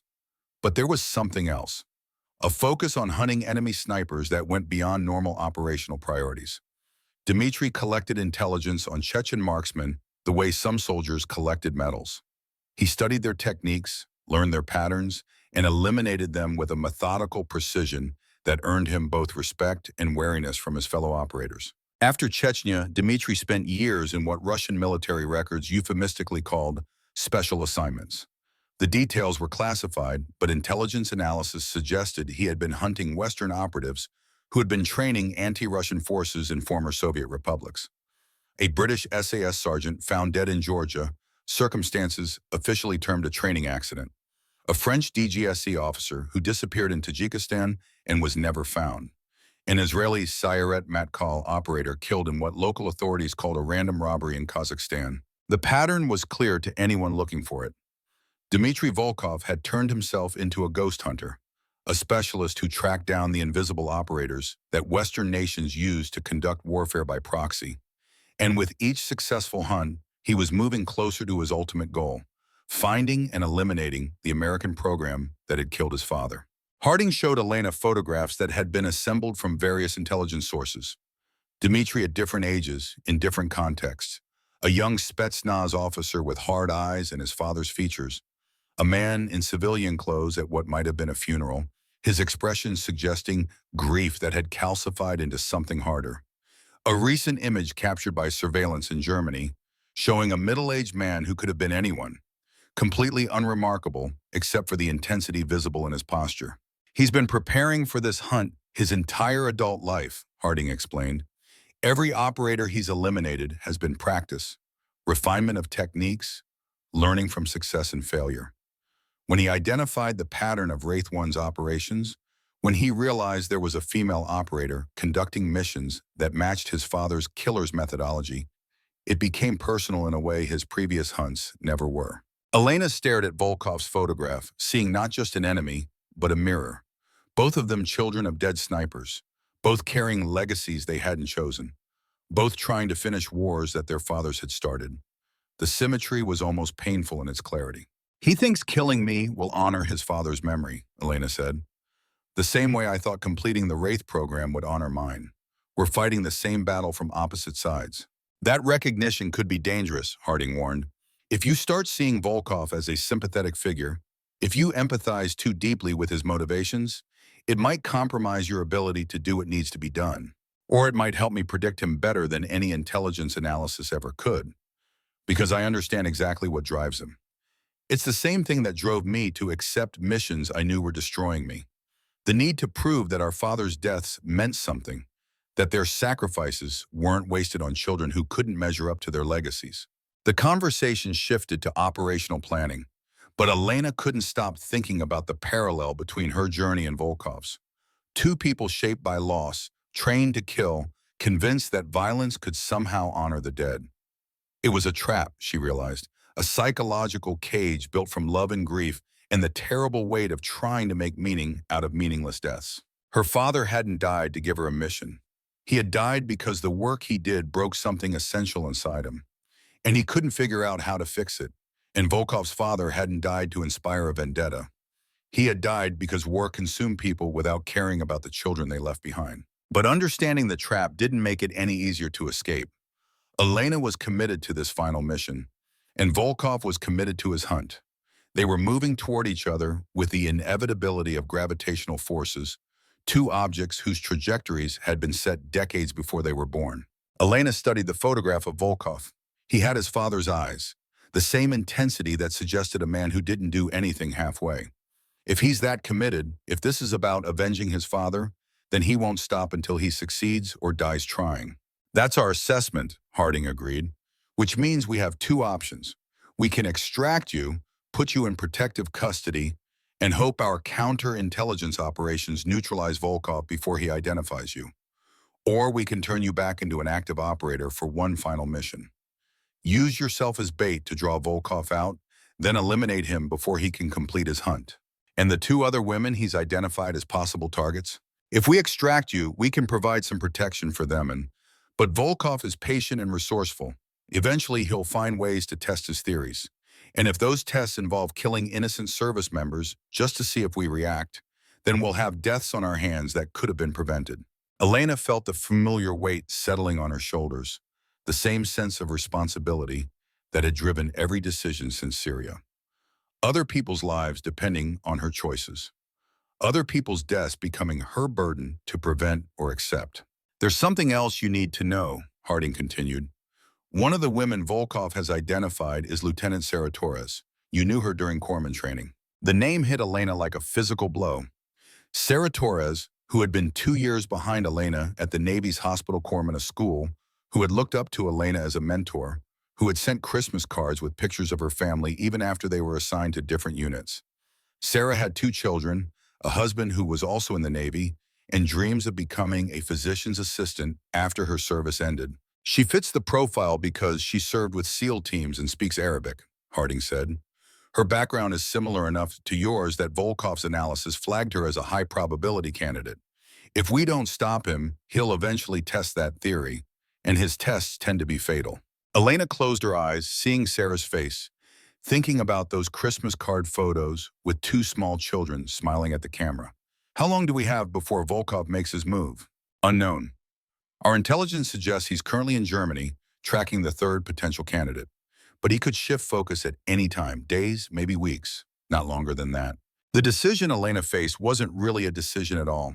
She could accept protective custody and hope that intelligence networks move fast enough to save Sarah Torres and the other woman whose name she didn't even know. Or she could do what she had been trained to do, what her father had done before her, accept one more mission and finish what Ghost Alpha had started 35 years ago. I'll do it, Elena said, but I have conditions. Harding waited, his expression suggesting he had expected this. First, Dr. Foster is fully involved. If she says I'm breaking, the mission ends immediately. Second, I want a team. Not full operational support, but people who can provide backup if Volkov proves to be better than we think. Third, this is the last mission. After Volkov, the Wraith program ends for me. No extensions, no emergency recalls, no obligations to return. I'm done. We can agree to all of that, Harding said. Though I should tell you that Foster has already indicated she's uncomfortable with you returning to active operations. She believes you're at high risk for psychological breakdown. Then she can monitor me and pull me out if that risk becomes reality. But Harding, I can't let Sarah Torres die because I was too damaged to protect her. My father spent years carrying guilt about missions that went wrong, about choices he made or didn't make. I won't add Sarah's death to my own ledger of regrets. Harding studied Elena's face for a long moment. You know, this is exactly the kind of thinking that made your father vulnerable. Taking responsibility for outcomes you can't fully control, carrying weight that doesn't entirely belong to you. It's noble, and it's dangerous, and it's what eventually broke him. Maybe, but it's also what made him a good man trying to do an impossible job. I'd rather break the same way he did than survive by becoming someone who could let Sarah die without trying to prevent it. They spent the next hour discussing operational parameters. The mission would take place in Afghanistan, where Volkov had been tracked, establishing a network of informants and conducting what intelligence analysts called pattern analysis. He was methodical, almost academic in his approach to hunting ghosts. He would interview locals, looking for any detail that seemed inconsistent, any foreign presence that didn't quite fit expected patterns. Elena would deploy under deep cover, using her established persona as Dr. Amina Bashir. The humanitarian crisis in Afghanistan provided perfect cover for international medical personnel. She would be inserted through Pakistan, travel with a legitimate relief organization, establish a clinic in Mazar-e Sharif, where Volkov was known to be operating. The team that would provide backup was small but capable. Staff Sergeant Carmen Ortiz, an Air Force combat controller who could coordinate air support and communications. Sergeant First Class Michael Park, a Green Beret with extensive experience in Central Asia, who would serve as Elena's spotter and backup shooter. Chief Petty Officer Isaiah Stone, a SEAL with deep reservations about the mission, but absolute commitment to protecting his teammates. Stone has made his position clear, Harding said. He thinks this operation is ethically questionable and psychologically dangerous. But he also believes that if you're going to do it, you deserve the best protection we can provide. So he's in, despite his objections. Elena appreciated Stone's honesty more than she could express. The ability to question a mission while still committing to its execution, to maintain moral integrity while operating in moral gray zones, that was the balance her father had lost and she was struggling to find. The final element of the mission briefing was the hardest to process. Intelligence had intercepted communications suggesting that Volkov had identified Elena's true identity. He knew she was David Reyes' daughter, knew about her father's service in Ghost Alpha, and had apparently made the connection between father and daughter's operational patterns. He's been studying your father's missions, Harding explained, comparing techniques, looking for signature behaviors that might have been passed down. And he found them. The patience, the extreme range shots, the zero evidence extractions. Volkov believes he's hunting David Reyes' legacy, and in a sense, he's right. Elena thought about her father's journal, about the entries where David had documented his techniques and philosophy. Every lesson he had taught her, every piece of wisdom about patience and precision, it had all come from those years as a Ghost Alpha operator. She wasn't just continuing her father's work. She was embodying it, carrying his skills and his burdens into a new generation of shadow wars. If Volkov knows I'm David Reyes's daughter, then he knows this is personal for me too. He's hunting me because I represent unfinished business from his father's death. I'm hunting him to protect Sarah Torres and end the Wraith program with some measure of honor. We're both fighting our father's wars. That symmetry concerns Dr. Foster, Harding said. She believes that personal investment in the mission increases your psychological vulnerability. If you see Volkov as a mirror of yourself, if you start empathizing with his motivations, it could compromise your ability to complete the elimination. Or it could help me predict his behavior and outthink him. Sometimes understanding your enemy is the key to defeating them. Harding didn't look convinced, but he didn't argue. The mission was approved, the timeline established, the pieces moving into position. Elena had 2 weeks to prepare physically and psychologically for what would be either the culmination of her father's legacy or the final proof that some wars couldn't be won without destroying everyone who fought them. Dr. Foster's sessions during those 2 weeks were intense and unflinching. She pushed Elena to examine her motivations, to separate legitimate operational objectives from emotional needs that had nothing to do with completing the mission. "You're doing this to protect Sarah Torres," Foster said during one session. "That's clear and defensible. But you're also doing it to prove something to your father's memory, to show that you can finish what he started without breaking the way he did. That second motivation is dangerous because it's not about the mission. It's about your relationship with a dead man who can't actually be impressed by your success or disappointed by your failure. Maybe, but if I can complete this final operation and walk away intact, if I can prove that the Wraith program can succeed where Ghost Alpha failed, then my father's sacrifice meant something. His pain wasn't wasted. The program that destroyed him eventually produced an operator who could carry the burden without being crushed by it." Or, Foster said gently, "you're repeating his path with such precision that you'll end up exactly where he did. Broken, isolated, unable to distinguish between the mission and your identity. Elena, I want you to consider something. Your father's greatest act of courage wasn't his 23 missions. It was his decision to stop, to recognize that the work was destroying him and choose to walk away. You have that same choice right now. Walking away from Volkov, accepting that Sarah Torres' safety isn't entirely your responsibility, choosing your own psychological survival over one more mission. That might be the real way to honor your father's memory." Elena sat with that thought for a long time. The idea that stopping could be braver than continuing, that survival could matter more than completion. It went against everything her training had emphasized, everything her father's example had suggested. But it also carried a truth that she couldn't entirely dismiss. "If I walk away now," Elena said slowly, "then what was the point of any of it? The 3 years, the 18 missions, the parts of myself that I sacrificed to become Wraith 1. If it all ends with me in protective custody while someone else tries to stop Volkov, then I just wasted 3 years of my life and didn't even finish the job." Or you could see it as 3 years of service that saved American lives but reached their natural conclusion. Not every story needs a dramatic ending, Elena. Sometimes the bravest thing is to stop before the ending becomes tragic. The debate continued through multiple sessions, but the decision was already made. Elena knew it even as she listened to Foster's arguments. She would deploy to Afghanistan. She would hunt Dmitry Volkov the same way he was hunting her. And when it was over, one way or another, the ghost would finally stop haunting. The team assembled in Germany for final preparations, coming together from different duty stations with different specialties, but a common understanding of what the mission required. Staff Sergeant Ortiz was compact and competent, a combat controller who could call down air support with the same ease most people ordered coffee. Sergeant Park was quiet and observant, a Green Beret who had spent so much time in Central Asia that he could pass for a local in many contexts. And Chief Stone was exactly what his rank suggested, solid and unmovable, a moral anchor who questioned everything while committing fully to whatever he ultimately agreed to support. They spent 3 days reviewing intelligence, refining operational plans, and conducting rehearsals that tried to anticipate Volkov's likely responses. The Russian was good, possibly better than anyone the team had faced before. His success rate against Western operators suggested someone who understood not just tactics but psychology, who could think like his targets and predict their behavior. He's going to know we're coming, Stone said during one planning session. Our operational footprint in Afghanistan has been too consistent, too visible. Volkov will assume that any new medical personnel in his area of operations could be assets. He'll be watching for exactly the kind of insertion we're planning. Then we make it obvious, Elena replied.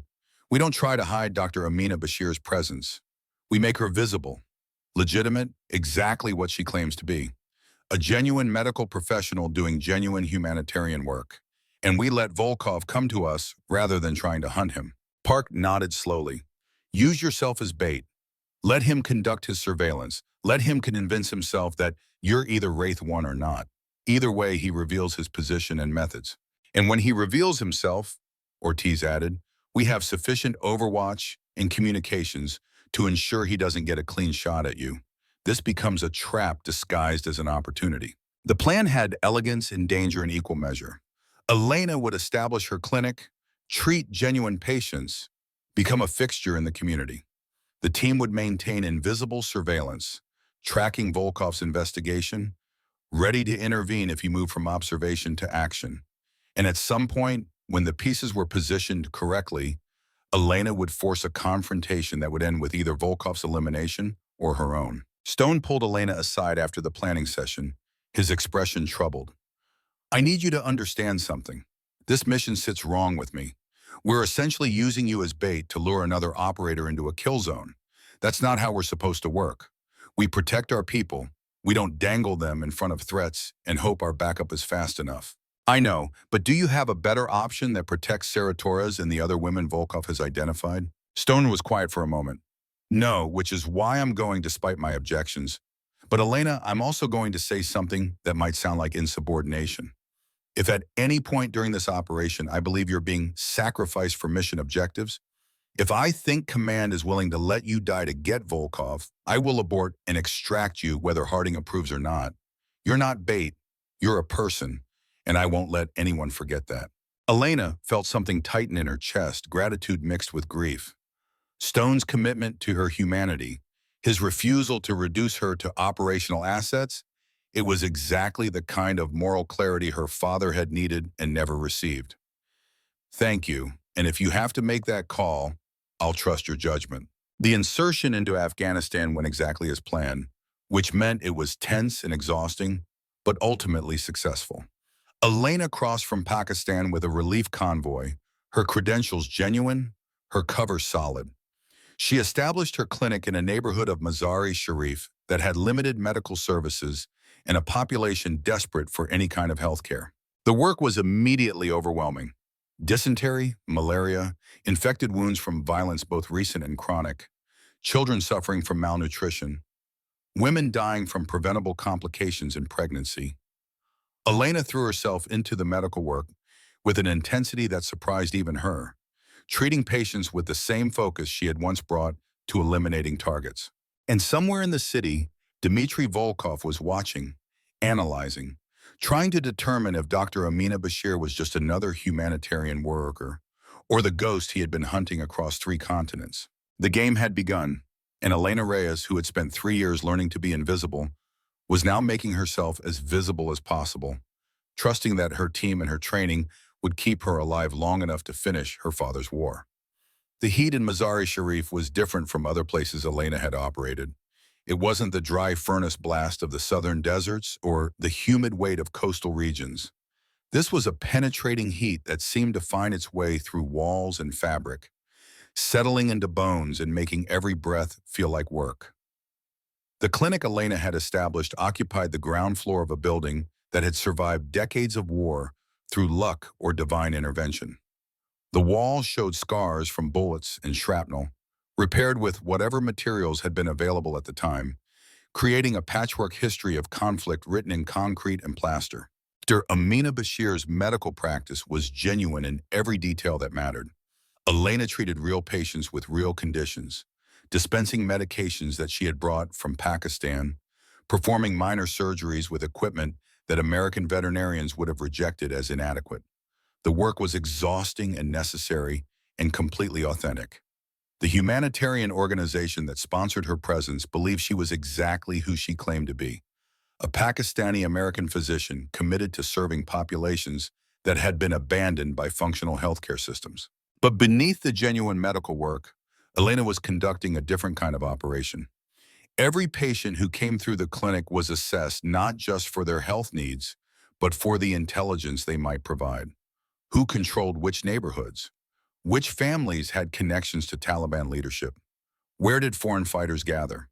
What patterns of movement suggested security concerns rather than civilian activity? The information flowed both ways. Elena's presence in the neighborhood was being reported to various interested parties. Taliban intelligence would know about the new doctor, would be evaluating whether she represented a threat or an asset. Criminal networks would be assessing whether she had access to medications that could be diverted to black markets. And somewhere in the city, Dmitry Volkov would be receiving reports about a Pakistani-American medical professional whose profile matched certain patterns he had been tracking. Staff Sergeant Carmen Ortiz had established herself as a freelance journalist, the kind of Western media presence that was common enough in Afghan cities to be unremarkable. She occupied a small apartment 3 blocks from Elena's clinic, her cover allowing her to move freely while maintaining communication networks that connected to air assets and intelligence feeds. Her equipment looked like standard camera and computer gear, but included satellite uplinks and encrypted communications that could coordinate responses faster than most military units could manage. Sergeant First Class Michael Park had integrated into the small community of international observers and NGO workers that operated in Mazar-e-Sharif with varying degrees of official approval. His cover as a UN development consultant gave him legitimate reasons to move between neighborhoods, to ask questions about infrastructure and security, to build relationships with local leaders who might provide information about Russian businessmen with unusual interest in foreign personnel. Chief Petty Officer Isaiah Stone was the hardest to position because his skill set was least compatible with civilian covers. He had established himself as a security contractor, the kind of private military professional that operated in gray areas of Afghan society. His presence attracted attention, which was both a risk and a benefit. People noticed him, which meant Volkov would notice him, but that visibility also provided cover for the real security operation he was conducting around Elena. The team maintained minimal communication, operating on the principle that the best way to avoid detection was to actually what you claim to be. Ortiz wrote actual articles that got published in actual media outlets. Park produced actual reports on development challenges that got filed with actual UN agencies. Stone provided actual security assessments for actual clients who needed protection in a dangerous environment. And Elena treated actual patients who had actual medical needs. It was deep cover at a level that went beyond simple deception. They were living their cover identities so completely that the line between performance and reality became meaningless. This was what Ghost Alpha had pioneered and what Wraith had refined. Not pretending to be someone else, but temporarily becoming someone else while maintaining enough core identity to avoid the psychological fragmentation that had destroyed earlier operators. 2 weeks into the operation, Elena's clinic began seeing patients who worked for Volkov's network. The first was a woman whose son had injured his hand in a motorcycle accident, a simple fracture that required splinting and pain management. She was nervous, poor, and desperate for medical care she couldn't otherwise afford.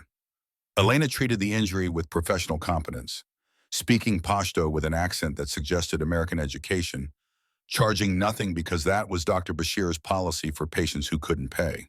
The woman returned 3 days later for a follow-up examination. Her son's hand was healing well, and she was pathetically grateful for care that any competent medical professional would have provided as a matter of course. But she also mentioned, almost casually, that she worked as a cook for a Russian businessman who was very particular about his household staff and very generous in his compensation. Elena's training allowed her to show appropriate interest without revealing the sudden spike of adrenaline that the information triggered.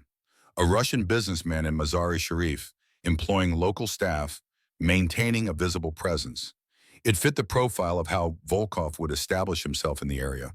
Legitimate business cover, local networks that could gather intelligence, enough visibility to be accepted by the community, but not so much as to attract unwanted official attention.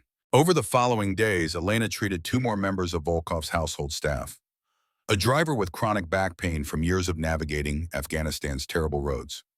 A cleaning woman whose daughter needed antibiotics for a respiratory infection. Each encounter was professionally appropriate, medically necessary, and strategically valuable. Elena was being integrated into Volkov's peripheral vision, becoming a trusted presence in the lives of people he depended on. And then, in the third week of the operation, Volkov himself appeared at the clinic. The day had been typically chaotic, the kind of controlled medical emergency that defined healthcare in conflict zones.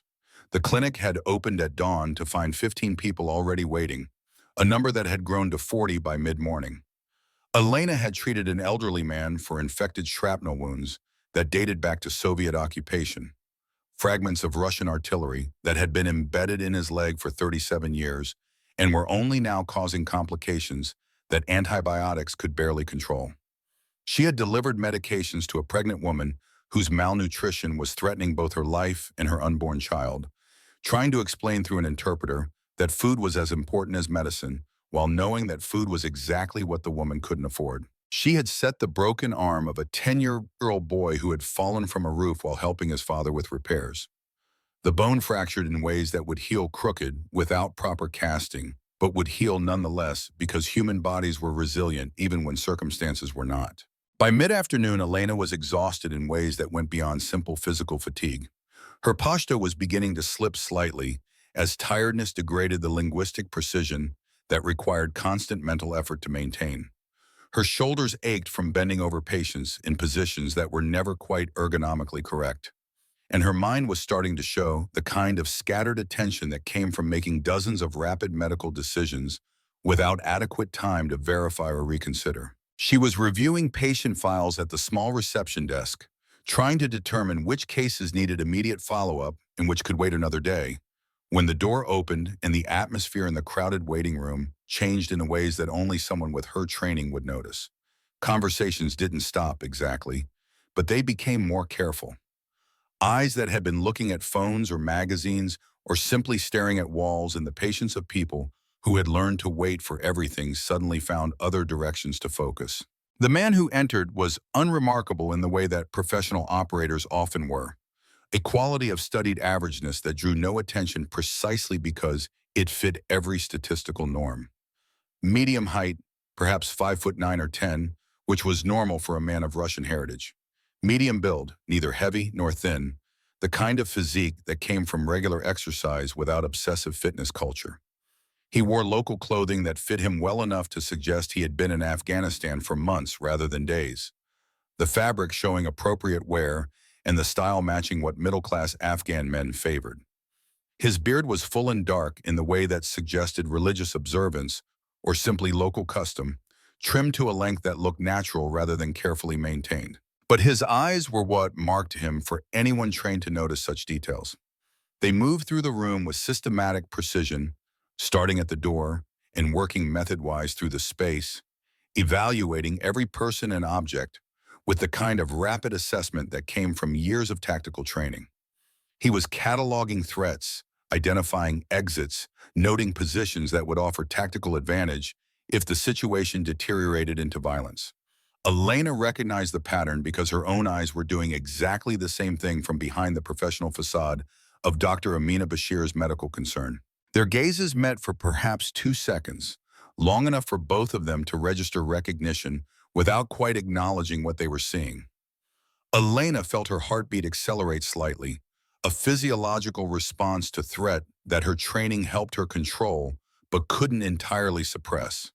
She maintained Dr. Bashir's expression of polite professional attention, the look of a doctor who was tired but still committed to helping anyone who needed medical care. He approached the reception area where Elena was reviewing patient files, speaking in Russian-accented Pashto. "I am told the doctor here is very good. I have a friend who is ill. I would like to bring him for treatment." Elena responded in Pashto, maintaining Dr. Bashir's character. "All patients are welcome. What is the nature of your friend's illness?" "He has difficulty with his stomach, cannot keep food down.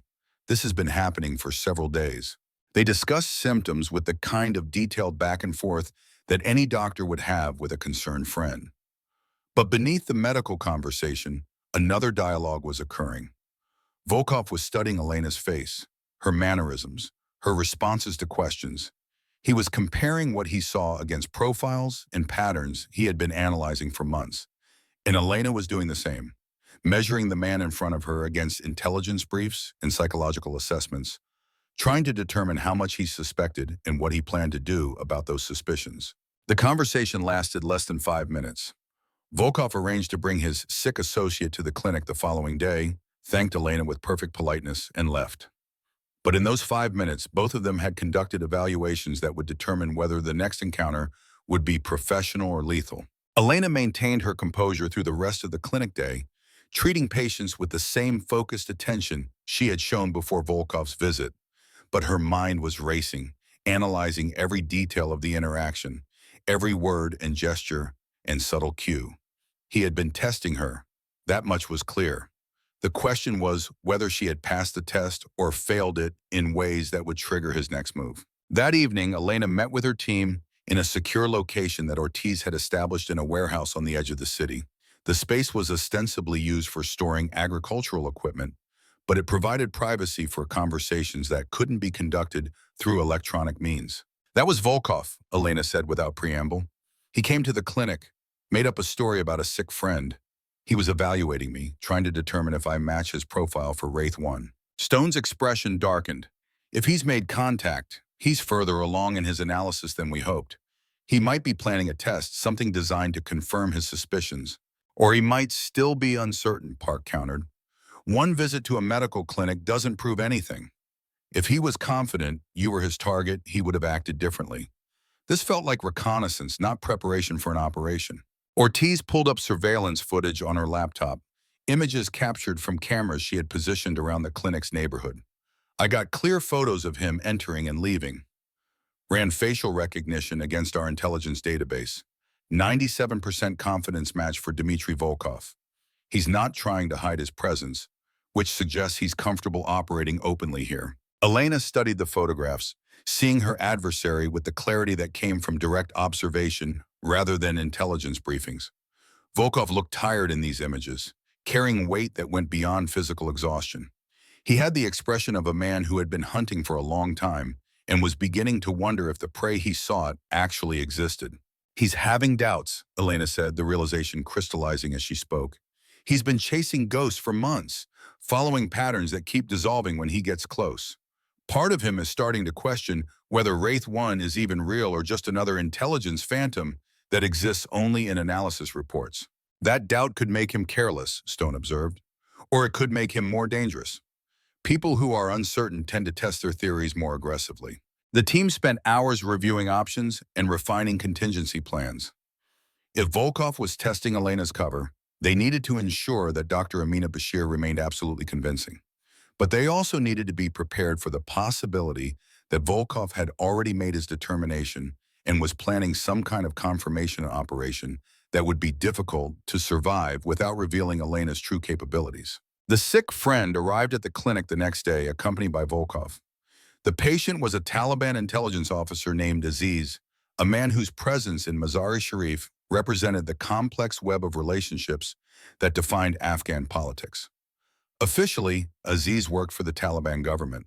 Unofficially, he maintained contacts with various foreign interests, including Russian intelligence services that had their own complicated history in Afghanistan. Aziz was genuinely ill, suffering from a gastrointestinal infection that was common in regions where water sanitation was inconsistent. Elena treated him with professional competence, prescribing antibiotics and rehydration therapy, while explaining in careful Pashto how he needed to modify his diet during recovery. The medical interaction was straightforward and appropriate, but Volkov watched everything. He observed how Elena examined the patient, noted which medication she prescribed, listened to the tone of her voice and the precision of her medical terminology. He was conducting an evaluation that had nothing to do with Aziz's health and everything to do with Elena's authenticity. After the examination, Volkov asked to speak with Elena privately. They moved to a small office space at the back of the clinic, ostensibly to discuss payment arrangements, but actually to continue the assessment that had begun the previous day.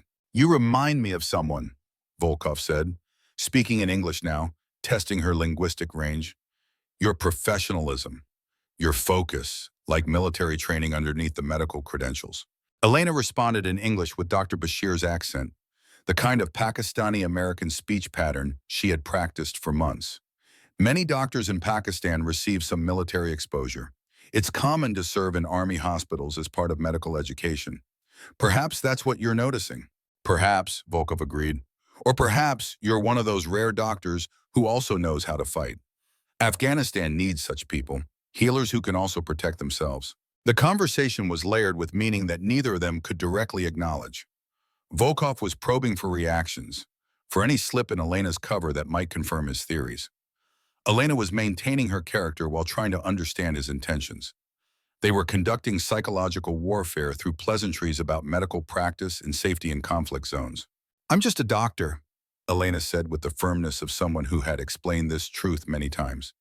"I came here to help people who have no other options for healthcare. Fighting isn't part of my skill set or my mission." Volkov nodded slowly, his expression suggesting he had heard what he needed to hear, though Elena couldn't determine whether she had convinced him of her innocence or confirmed his suspicions about her guilt.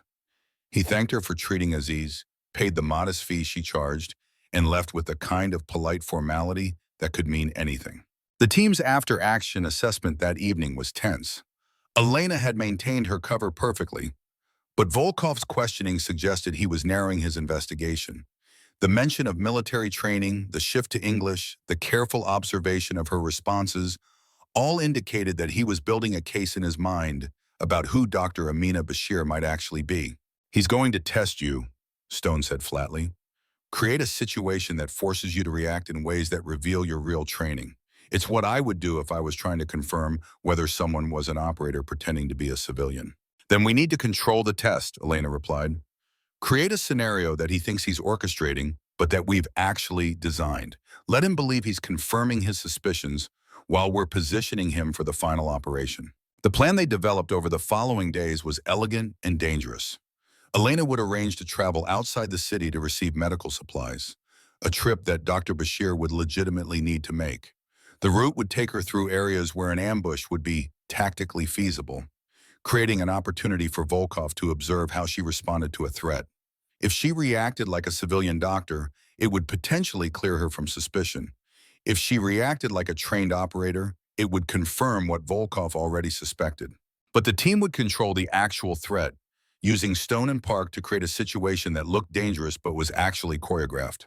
Elena would respond in ways that seemed panicked, but were actually positioning her for the final confrontation with Volkov. And Ortiz would coordinate surveillance and communications to ensure that if anything went wrong, extraction assets could respond within minutes. The day of the supply run arrived with the kind of clear weather that made long-range shooting both easier and more dangerous.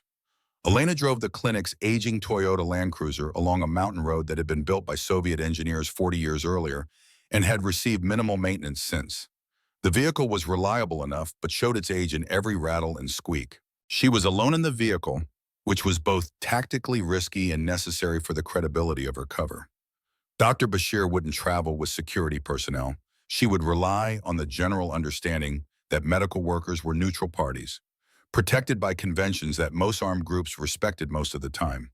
The fact that those protections were frequently violated was a risk that humanitarian workers accepted as part of operating in conflict zones. The ambush came at a narrow section of road where the mountain rose steeply on one side and dropped away precipitously on the other, creating a natural choke point that any tactician would recognize as ideal for interdiction operations. Two vehicles blocked the road ahead, positioned with enough precision to suggest military training rather than casual banditry. One was a Toyota Hilux pickup that looked like it had survived multiple decades of Afghan roads and conflicts, positioned at an angle that blocked the uphill lane while leaving just enough space to prevent vehicles from easily turning around. The second was a sedan whose make and model Elena couldn't immediately identify, placed to block the downhill side of the road where the drop-off made maneuvering impossible. Three men emerged from the vehicles with movements that confirmed Elena's initial assessment about their training. They carried weapons but didn't immediately point them at her, maintaining the ambiguous posture that might indicate legitimate security forces conducting a checkpoint, or might indicate something more threatening. They wore a mixture of civilian and military-style clothing that was common enough in Afghanistan to be unremarkable.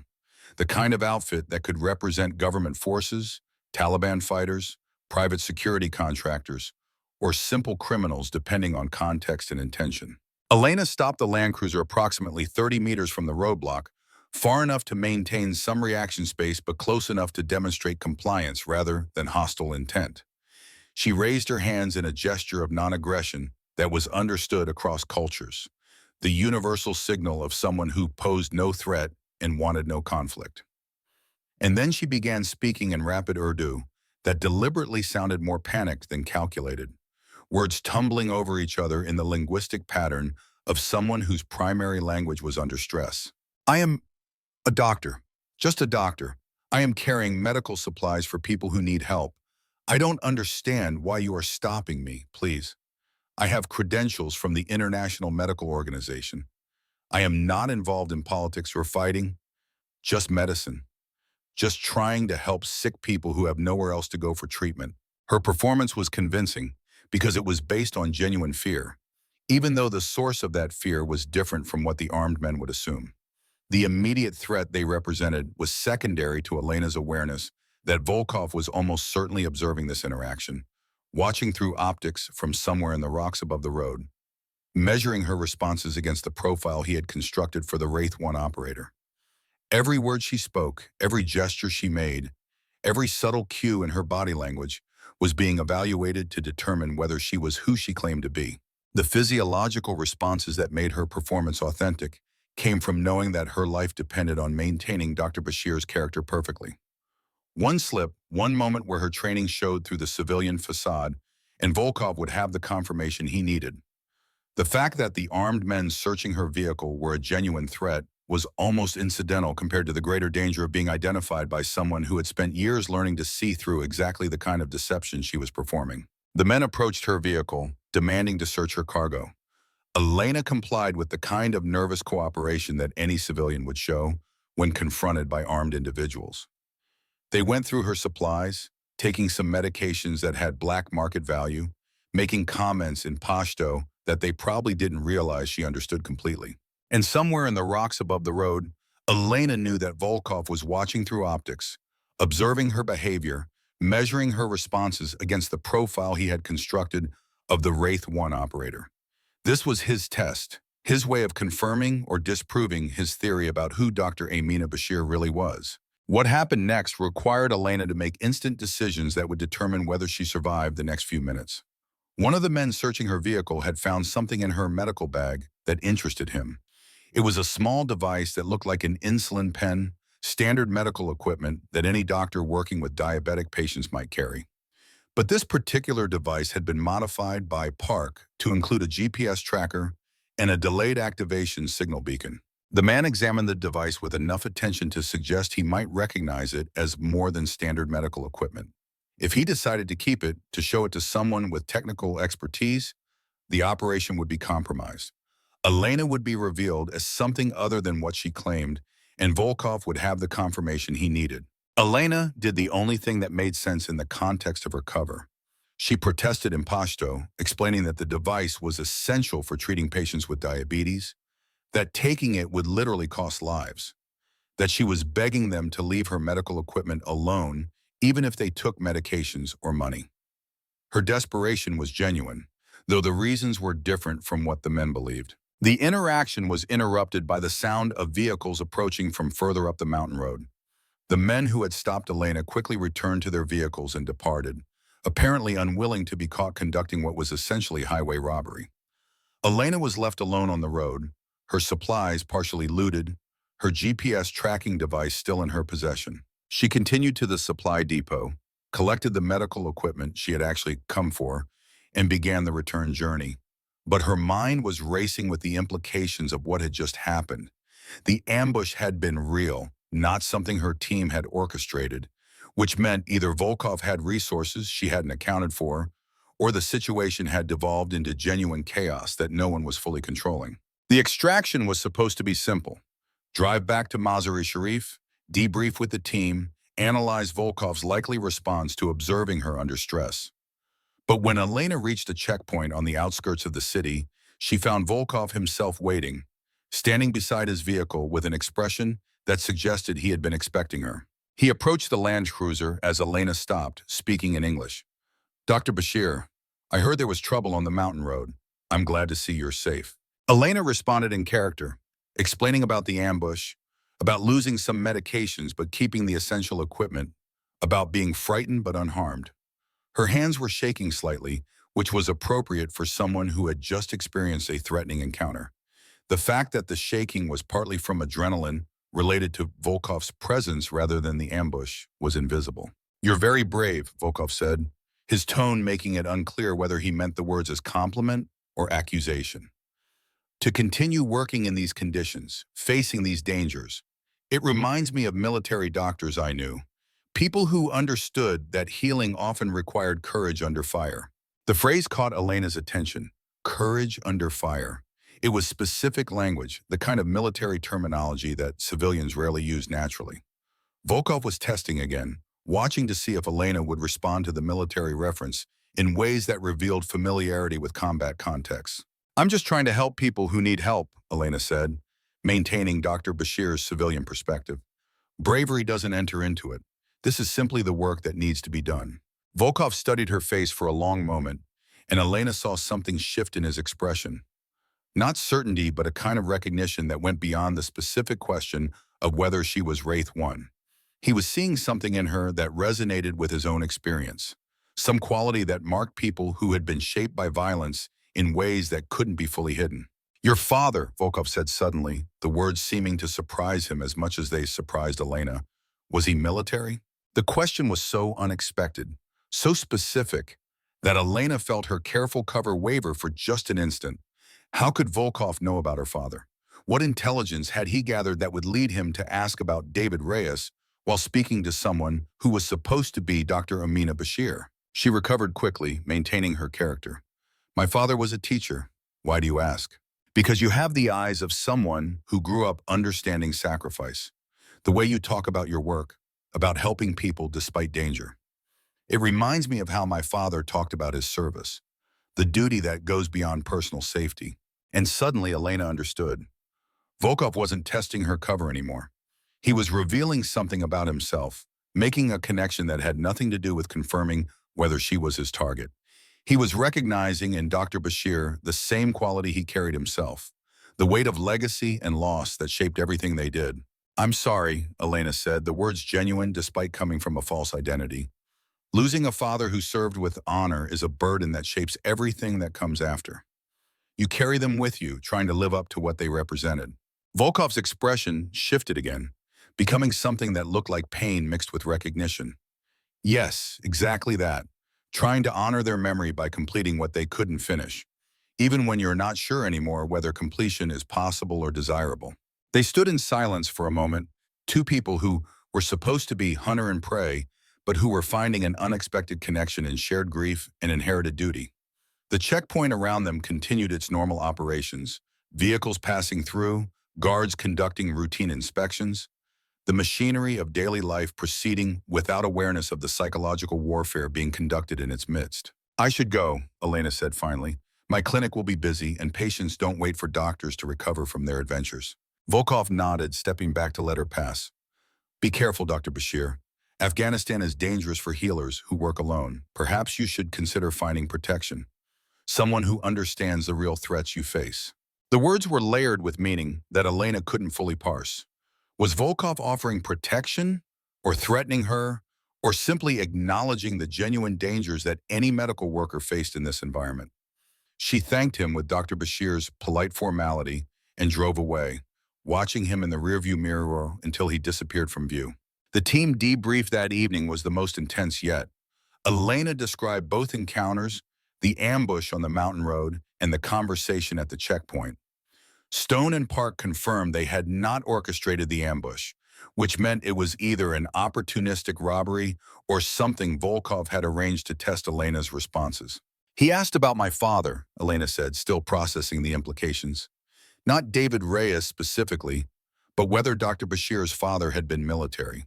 It was too specific to be random conversation. He knows something has made some connection. Ortiz pulled up the latest intelligence intercepts. We've been monitoring Volkov's communications. He's been researching female American operators, looking for patterns in family backgrounds. There's a reference to daughters of military fathers, a theory that certain skill sets get passed down through direct training. If he's figured out that you're David Reyes's daughter, if he's made that connection, she didn't finish the sentence. They all understood the implication. If Volkov knew Elena's real identity, if he had connected Dr. Amina Bashir to Wraith 1 to David Reyes, then the mission had moved beyond simple hunter and prey dynamics. It had become something personal and complicated in ways that made tactical planning almost impossible. He's going to make another move, Stone said with absolute certainty. He's too close to confirmation to back away now. The question is whether that move will be surveillance, testing, or direct action. We need to be prepared for all three possibilities. The preparation involved positioning assets for rapid response, establishing clear communication protocols, and ensuring that Elena had access to weapons and equipment that were hidden in locations she could reach quickly. But it also involved accepting that the mission had evolved beyond what they had originally planned. Volkov wasn't just hunting an operator anymore. He was engaging with someone he recognized as a mirror of himself, someone shaped by the same forces of legacy and loss. Elena spent that night writing another letter she would never send, words addressed to her father that tried to explain what she was experiencing. I met him today, Dad, the man who's hunting me because someone like you killed his father. We talked about duty and sacrifice and carrying forward what our fathers couldn't finish. And the terrible thing is, I understood him completely. We're doing the same thing from opposite sides, fighting our father's wars because we don't know how to be anything other than our father's children. The letter joined others in the locked box that held her most private thoughts. And in the morning, Elena returned to her clinic, treating patients who had no idea that their doctor was playing out the final moves of a game that had begun before she was born. Volkov came to the clinic again 3 days later. This time he brought no pretense of seeking medical care, no cover story about sick associates needing treatment, no elaborate fiction to justify his presence. He simply arrived at the clinic during the late afternoon lull when patient traffic had diminished to manageable levels, and asked to speak with Elena privately, with enough gravity in his manner to make clear that the conversation would be significant in ways that went beyond normal doctor-patient interactions. The clinic's other staff, local women who helped with basic patient care and administrative tasks, recognized something in Volkov's demeanor that made them find reasons to be elsewhere. Within minutes, the clinic was effectively empty except for Elena and the man who had been hunting her across 3 continents. They sat in the small office space at the back of the clinic, a room barely large enough for a desk and 2 chairs, its walls decorated with public health posters about vaccination and nutrition that seemed absurdly optimistic given the medical reality Elena dealt with daily. 2 people who had been circling each other for weeks, operating through layers of deception and surveillance and careful calculation, were finally ready to acknowledge the reality beneath their careful performances. Volkov spoke first, choosing Russian with the deliberate intention of abandoning pretense. His voice was steady, but carried an undertone of exhaustion that suggested this conversation was as emotionally demanding for him as it was tactically significant. I know who you are, not certainly, not with the kind of absolute proof that would satisfy intelligence analysts or military lawyers. But I know with the certainty that comes from spending years studying patterns and behaviors and the subtle ways that training reveals itself even in people who are very good at hiding. You're David Reyes' daughter. You're the operator they call Wraith 1. You've been hunting terrorists the same way your father hunted them 20 years ago, using techniques he probably taught you long before anyone imagined you would use them professionally. Elena could have continued the deception. The option was still available to respond in Pashto with Dr. Bashir's confusion and fear, to maintain the performance that had sustained her cover through weeks of operation in hostile territory.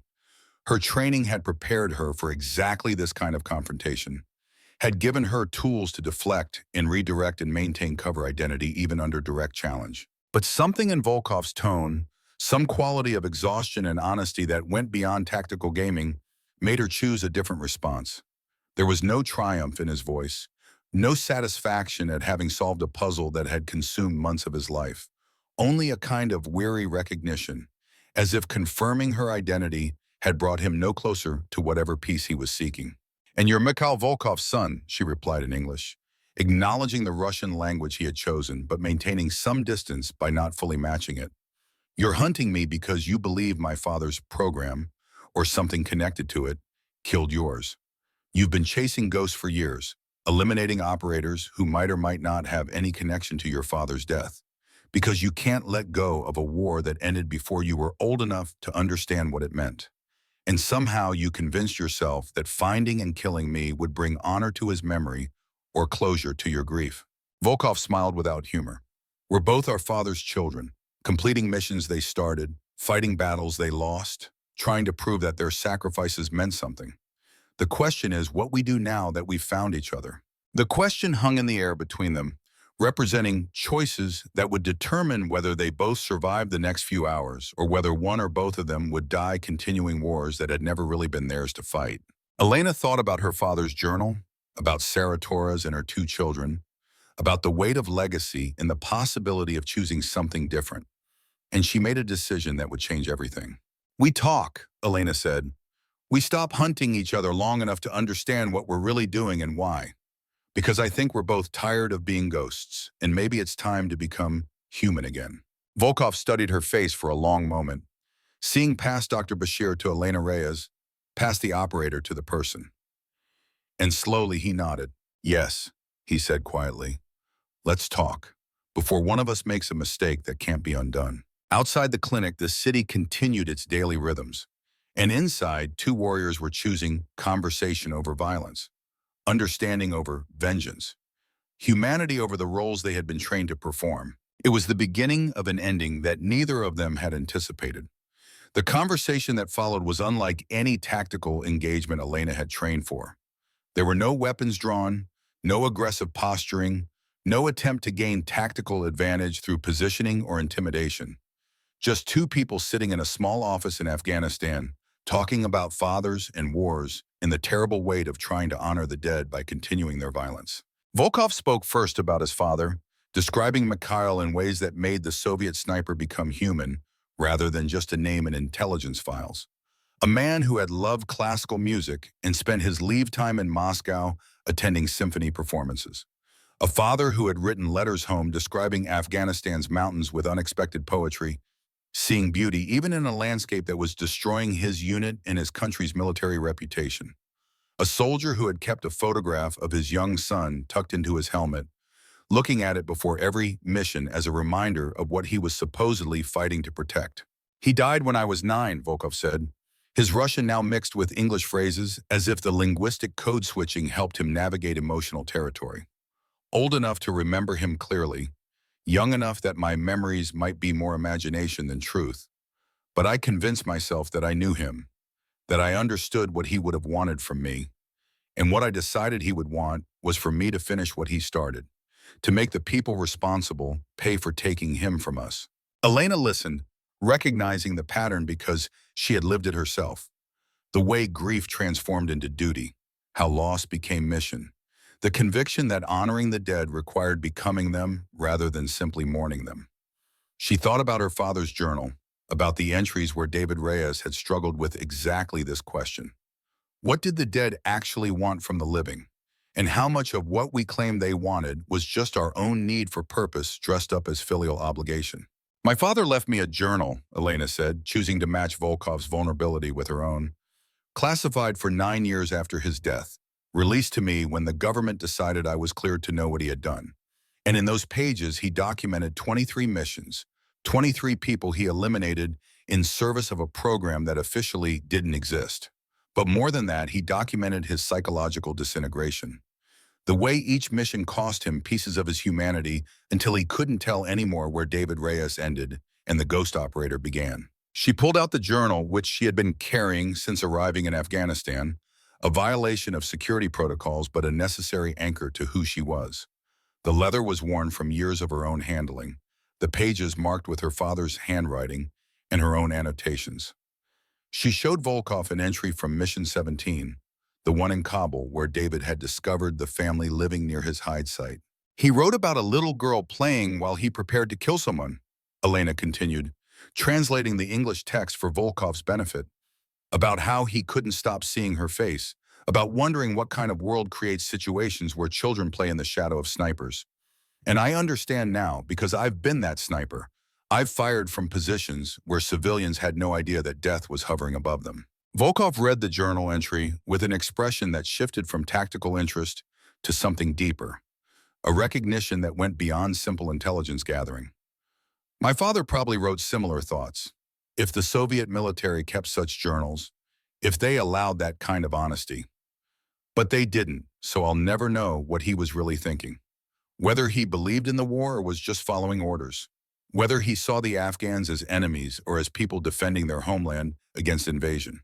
The conversation continued for over an hour, two operators letting down guards that had been maintained for so long they had become permanent features of their personalities. They talked about training, about the psychological cost of deep cover operations, about the loneliness that came from becoming invisible even to people who thought they knew you. Volkov described hunting a British SAS sergeant through the mountains of Georgia, tracking him for 3 weeks before creating the accident that would end both the sergeant's life and his own mission. Elena described her breakdown in Iraq, the little girl drawing with chalk while Elena calculated wind speed and bullet trajectory. And gradually, through the exchange of stories and confessions, they arrived at an understanding that neither had anticipated when this operation began. They were both victims of wars that had consumed their fathers and were now consuming them. Both trapped in cycles of violence that had no real ending because the people they were trying to honor or avenge were beyond caring about human conflicts. The dead didn't need their children to continue fighting.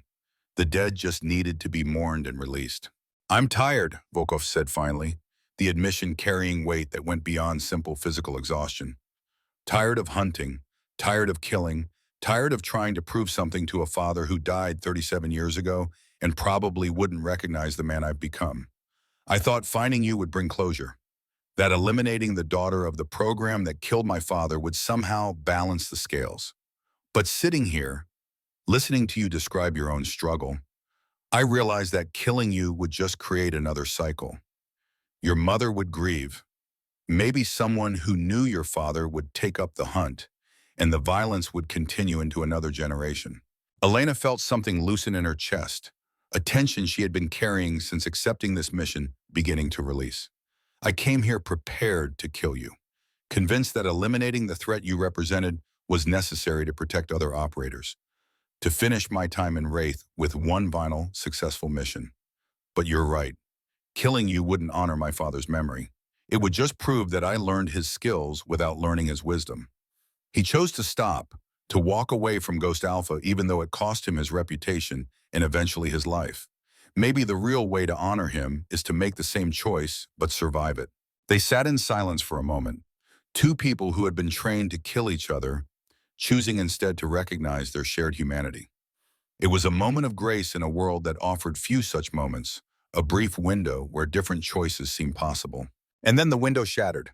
The explosion came from somewhere in the city center, close enough that the building shook and the windows rattled in their frames. Elena and Volkov both reacted with the instant tactical assessment that years of training had burned into their nervous systems. Not a random bombing, too precisely timed. Not a coalition airstrike, wrong signature. This was a coordinated attack, multiple devices detonated in sequence to maximize chaos and casualties. Elena's radio, hidden in her medical bag, came alive with Stone's voice. "Multiple explosions, city center. Taliban claiming responsibility for attack on government facilities. Your location is safe, but the city is going into lockdown. Advise immediate extraction." But Volkov had heard similar reports through his own networks. His phone was receiving messages in rapid succession, information flowing from the contacts he had cultivated during his time in Mazar-e-Sharif. And one message in particular made his expression shift from concern to something harder. "The attack was targeting the medical clinic," Volkov said, reading from his phone. "Multiple suicide bombers were supposed to hit this building and two others providing international medical care. But something went wrong with the coordination. They detonated early before reaching their targets." Elena felt ice form in her stomach. Why would they target medical facilities? Because someone told them that the clinics were being used as covers for Western intelligence operations. Someone provided information about foreign doctors who might be more than they appeared. Volkov's expression was grim. "Someone told them about you, and probably about me as well. The implications crystallized with terrible clarity. Their conversation, their moment of choosing peace over violence, had been observed and reported by people who had their own agendas. Taliban intelligence, Russian intelligence, possibly American intelligence. Any of them might have decided that two operators choosing dialogue over combat represented a threat to ongoing operations. We need to move, Elena said, already packing essential items from her medical supplies. If they know about the clinic, they'll send follow-up attacks. Ground assault teams to finish what the bombers started. Volkov nodded, his expression showing the same tactical calculation Elena was conducting. Your team can extract you. I can disappear into networks I've built here. We go our separate ways, survive to fight another day or retire to quieter lives. It was the rational choice, the decision that training and experience both suggested. But Elena found herself hesitating, thinking about the conversation they had just had, about the possibility of breaking cycles rather than continuing them. Or, she said slowly, working through an idea that was forming even as she spoke, we finish this together. Figure out who compromised us and why. Make sure that when we walk away from this, we're walking away on our terms rather than running from someone else's operation. Volkov studied her face, and Elena saw the moment when he made the same calculation she had. Walking away separately meant always wondering if the other would come back to finish the hunt. Staying together, even temporarily, meant the possibility of actually ending this story rather than just postponing its conclusion. Together then, Volkov agreed. But we do this carefully. Trust only each other and your team. Assume everyone else is compromised until proven otherwise. Elena contacted Stone through her encrypted radio, explaining the situation in terse phrases that conveyed maximum information with minimum transmission time. Stone's response was characteristically direct. Volkov is with you? The Russian we came here to eliminate is now your ally? Elena, this is exactly the kind of field decision that gets people killed. I know, but I'm making it anyway. Can you get us to a secure location where we can regroup and figure out who set us up? There was a pause that suggested Stone was consulting with Park and Ortiz, the team making rapid decisions about whether to support Elena's call or abort the mission entirely. Finally, Stone's voice came back. There's a safe house 2 kilometers from your position. UN-flagged building that we've been keeping in reserve for emergency extraction. Can you get there without being followed? With Volkov's help, yes. Then move. We'll meet you there in 30 minutes. And Elena, if this goes wrong, if Volkov turns out to be playing you, I will extract you whether you want me to or not. The journey to the safe house required using all of Elena's deep cover skills and all of Volkov's local knowledge. They moved through a city that was rapidly descending into security lockdown, Taliban forces establishing checkpoints, police cordoning off the bombing sites, civilians either hiding in their homes or flooding the streets in panic depending on their proximity to the attacks. Volkov led them through routes that avoided the major checkpoints, using alleys and back streets that he had mapped during his months in the city. Elena maintained Dr. Bashir's appearance, carrying her medical bag, looking like a humanitarian worker caught in the chaos and trying to reach safety. Several times they were stopped by armed men, and each time Volkov's knowledge of local power structures and Elena's medical credentials got them through with minimal delay. They reached the safe house 38 minutes after leaving the clinic, 8 minutes later than planned but without being followed or seriously delayed. The building was exactly as Stone had described, a nondescript structure that bore UN markings but showed no signs of active use. The team was already inside, having arrived through their own roads. The reunion was tense. Stone kept his hand near his sidearm, not overtly threatening, but clearly ready to respond if Volkov made any aggressive move. Park positioned himself to provide crossfire coverage. Ortiz had her communications equipment active, monitoring multiple channels for any sign that their location had been compromised. And Volkov stood in the center of the room, hands visible, posture non-threatening, presenting himself as someone who understood he was outnumbered and outgunned, but was choosing cooperation anyway.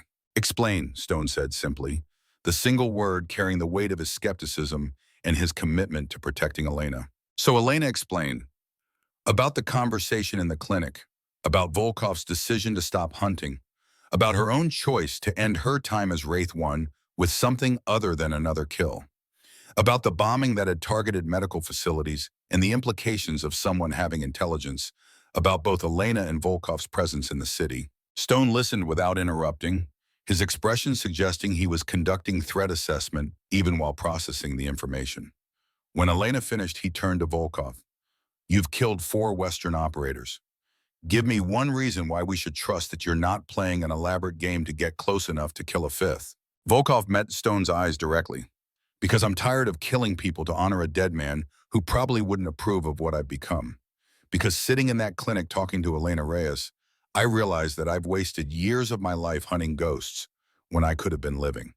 And because if I wanted to kill her, I had a dozen opportunities before your team was in position to stop me. Park spoke next, his tone analytical rather than accusatory.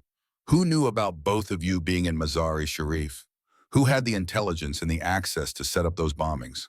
The question opened a tactical discussion that lasted over an hour. They reviewed what each of them knew about their own operations, looking for points of compromise or information leaks.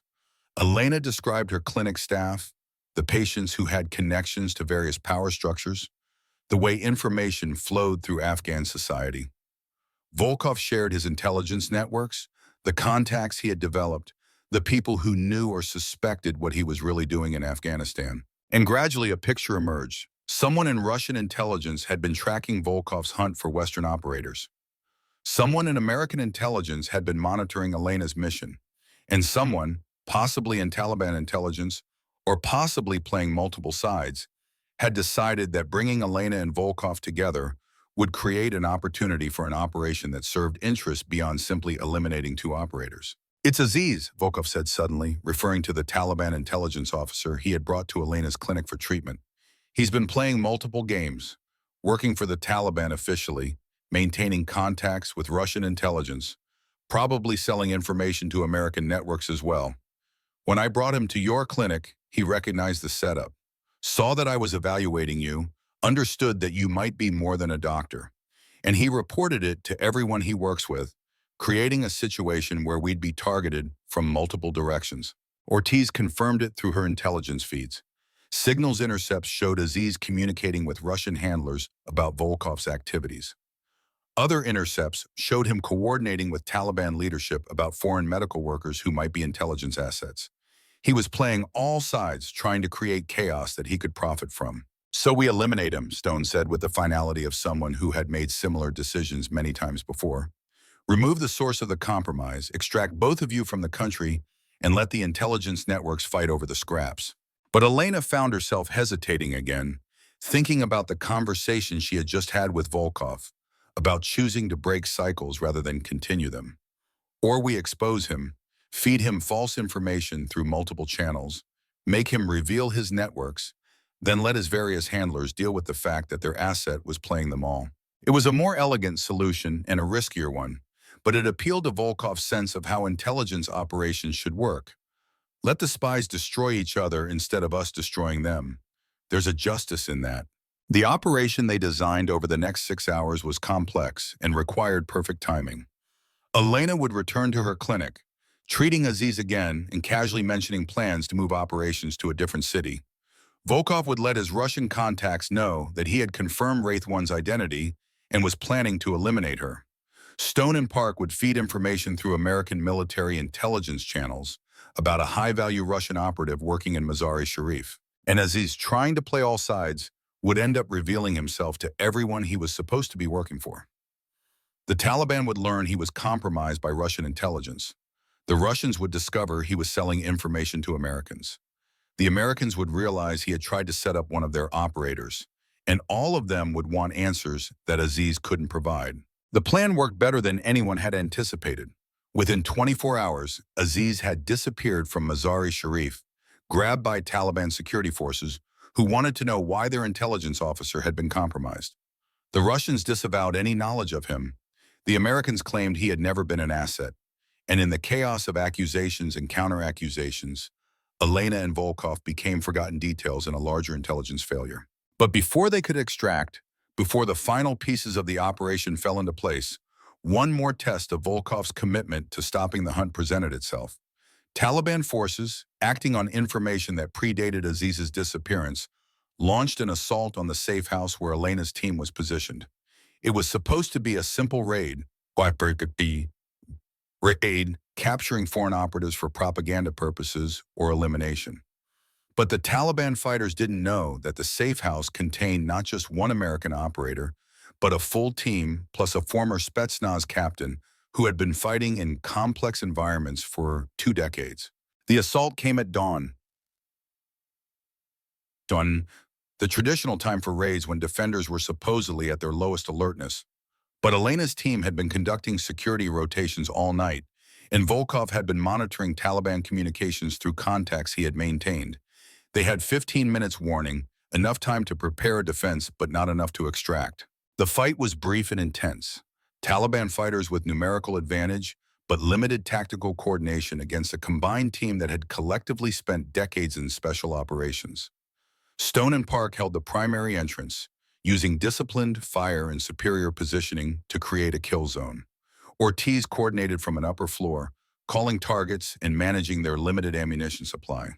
And Elena and Volkov fought side by side, two operators who had been trained to kill each other, now working together to survive a threat neither had anticipated. Volkov's experience with Soviet and Russian tactics combined with Elena's American special operations training created a defensive coordination that the Taliban assault couldn't penetrate. The critical moment came when a Taliban fighter got through the perimeter, breaching into the building's interior with a suicide vest that would have killed everyone if detonated. Volkov saw him first, recognized the threat, and made a decision in the fraction of a second that separated life from death. He tackled the bomber, driving him back through the doorway and out into the street. The explosion that followed was massive, powerful enough to collapse part of the building's facade and send shockwaves through the surrounding neighborhood. Elena reached the doorway seconds later, searching through dust and debris for any sign of Volkov. She found him 20 meters from the building, his body broken by the blast but still breathing. The bomber was dead, and Volkov had positioned himself to take most of the explosion's force, shielding the building and everyone inside from the worst of the damage. Elena's medical training took over, assessing injuries with professional detachment, even as her mind screamed about the waste and tragedy of it. Traumatic injuries to chest and abdomen, massive internal bleeding, damage that no field medicine could address. Volkov needed a trauma surgeon in a fully equipped hospital, and he needed them immediately. But Mazar-e-Sharif's medical facilities were already overwhelmed with casualties from the earlier bombings, and moving Volkov through a city in security lockdown would likely kill him faster than his injuries. She did what she could, applying pressure to wounds that wouldn't stop bleeding, starting an IV line with fluids she knew wouldn't be enough, talking to him in a mixture of English and Russian that probably made no sense but seemed to help him focus on staying conscious. "You saved us," Elena said, her hands covered in his blood, her medical bag's limited supplies already exhausted. "The bomber would have killed everyone. You stopped him." Volkov's breathing was labored, each word coming with visible effort. "Had to. Couldn't let you die. Not after deciding we weren't enemies anymore." Stone appeared beside Elena, taking over the medical care with grim efficiency. He had more combat medical experience than Elena, had treated worse injuries in worse conditions. But even Stone's expertise couldn't change the fundamental mathematics of trauma. Volkov was dying, and all they could do was make him comfortable while it happened. "I'm sorry," Elena said, the words inadequate but necessary. "This isn't how it was supposed to end." "Better than hunting you for another decade," Volkov replied, his voice getting weaker. "Better than dying alone in some operation, killed by people I didn't know for reasons I'd stopped believing in. At least this death means something." He reached into his jacket with trembling hands, pulling out a letter that was stained with his blood. "For my mother. Tell her I stopped. Tell her I chose differently at the end. Tell her Mikhail Volkov's son finally figured out that honor isn't about revenge." Elena took the letter, committing herself to a promise she wasn't sure she could keep, but knew she had to try. And then Volkov's breathing changed, becoming shallow and irregular, the pattern that every combat medic learned to recognize as the transition from dying to death.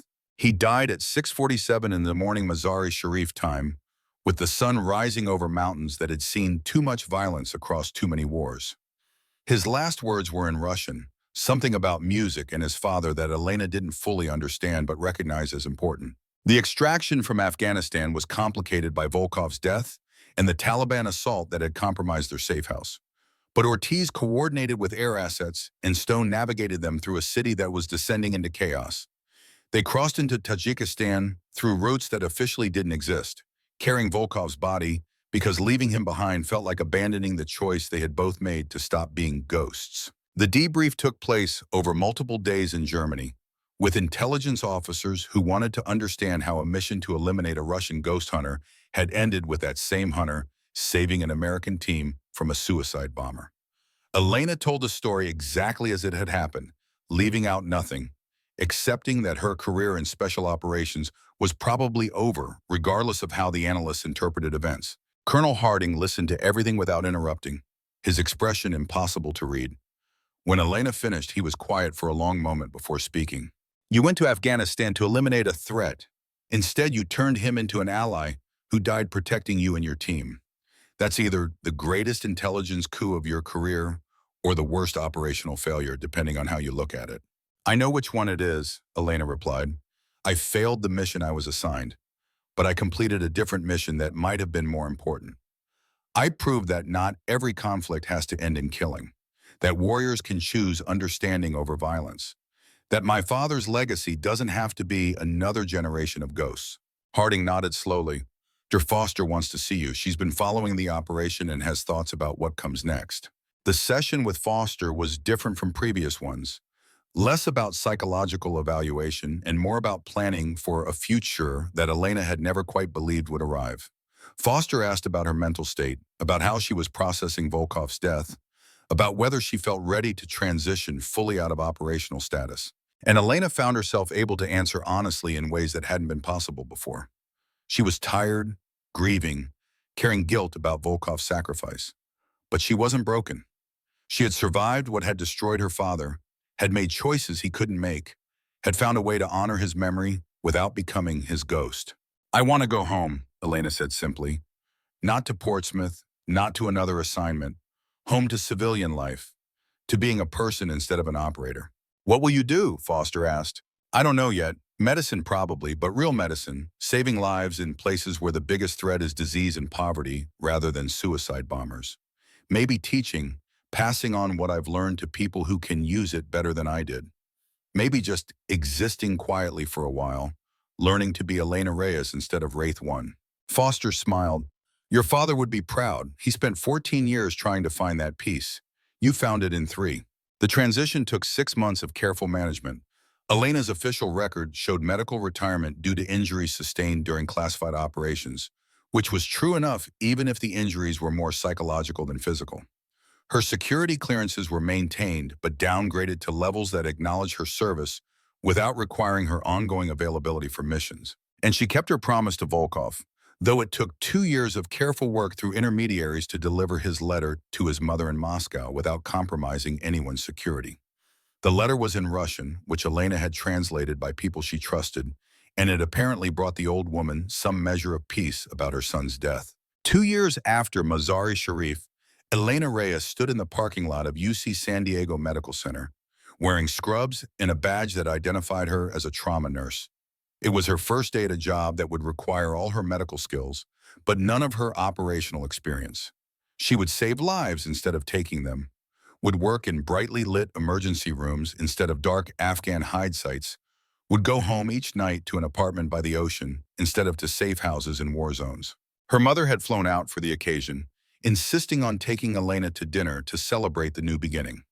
They sat in a restaurant overlooking the Pacific, eating fish tacos and drinking margaritas, maintaining the kind of easy conversation that had eluded them for years. You seem different, Maria said, studying her daughter with a mother's practiced eye. More settled, like you finally stopped running from something or towards something, just existing in the present for the first time in years. I had a conversation with someone who helped me understand that honoring Dad's memory doesn't mean becoming him. It means learning from his mistakes and making different choices. Maria reached across the table to take Elena's hand. Your father would have loved to see you like this, at peace, whole, moving forward instead of being trapped in the past. Elena thought about her father's journal, which she had finally stopped reading every night. It remained important, a record of David Reyes' struggle that helped her understand her own. But it was no longer a guidebook she felt obligated to follow. It was history, valuable for what it taught, but not determinative of what came next. She thought about Volkov's sacrifice, about a man who had spent decades hunting ghosts finally choosing to save a life instead of taking one, about the conversation in a clinic where two warriors had decided that peace was braver than violence. And she thought about the little girl in Iraq who had been drawing with chalk while Elena calculated shot trajectories. That child would grow up never knowing how close death had passed over her head, and Elena would grow older, knowing that she had chosen to put down her rifle before it defined everything she could become. The nightmares still came sometimes, less frequently now, but no less intense when they arrived. Elena would wake at 3 in the morning, seeing faces, hearing voices, carrying weight that would never fully disappear. But Dr. Foster had been right. Being changed wasn't the same as being broken. And carrying memories of violence didn't mean being destroyed by them. 6 months into her new job, Elena started volunteering with a veterans organization that counseled former special operations personnel struggling with transition to civilian life. She never talked about her own service in specific terms, maintaining the security protocols that would follow her for life. But she could talk about the challenge of leaving combat zones, about the way skills that kept you alive in war could make normal life feel impossible, about finding purpose when the mission ended. One evening, working with a Marine who had done 3 tours in Afghanistan, Elena found herself sharing something she had never said aloud before. The hardest part isn't forgetting what you did. It's learning to remember it without letting it become all you are. We were operators, yes, but we were also people who chose to serve. And now we're people who get to choose something else. That's not weakness. That's survival. The Marine studied her face, seeing something that made him trust her more than the professional counselors he had been required to see. You sound like you've been there, like you understand in ways that civilians can't. I have been there, Elena confirmed, and I'm still here, which means you can be too. The ghosts never fully leave, but they don't have to own you. 10 years after Volkov's death, Elena received a letter from Moscow. It was from Dmitri's mother, written in careful English that had probably been translated and retranslated to ensure precision. The letter thanked Elena for delivering her son's final words, for honoring his choice to stop hunting, for being part of whatever transformation had allowed Dmitri to die with honor instead of continuing a vendetta that had consumed too much of his life. The letter also included a photograph. Dmitri as a child, sitting on his father Mikhail's lap, both of them smiling at the camera, with the uncomplicated joy that existed before war and loss and the terrible weight of trying to honor the dead. Elena placed the photograph in a frame beside one of her own, a picture of young Elena with her father David, both of them at a shooting range, both smiling before either understood where those lessons would lead. 2 children of warriors, separated by decades in ideology, connected by the choices they made about whether to continue their father's wars or find different paths.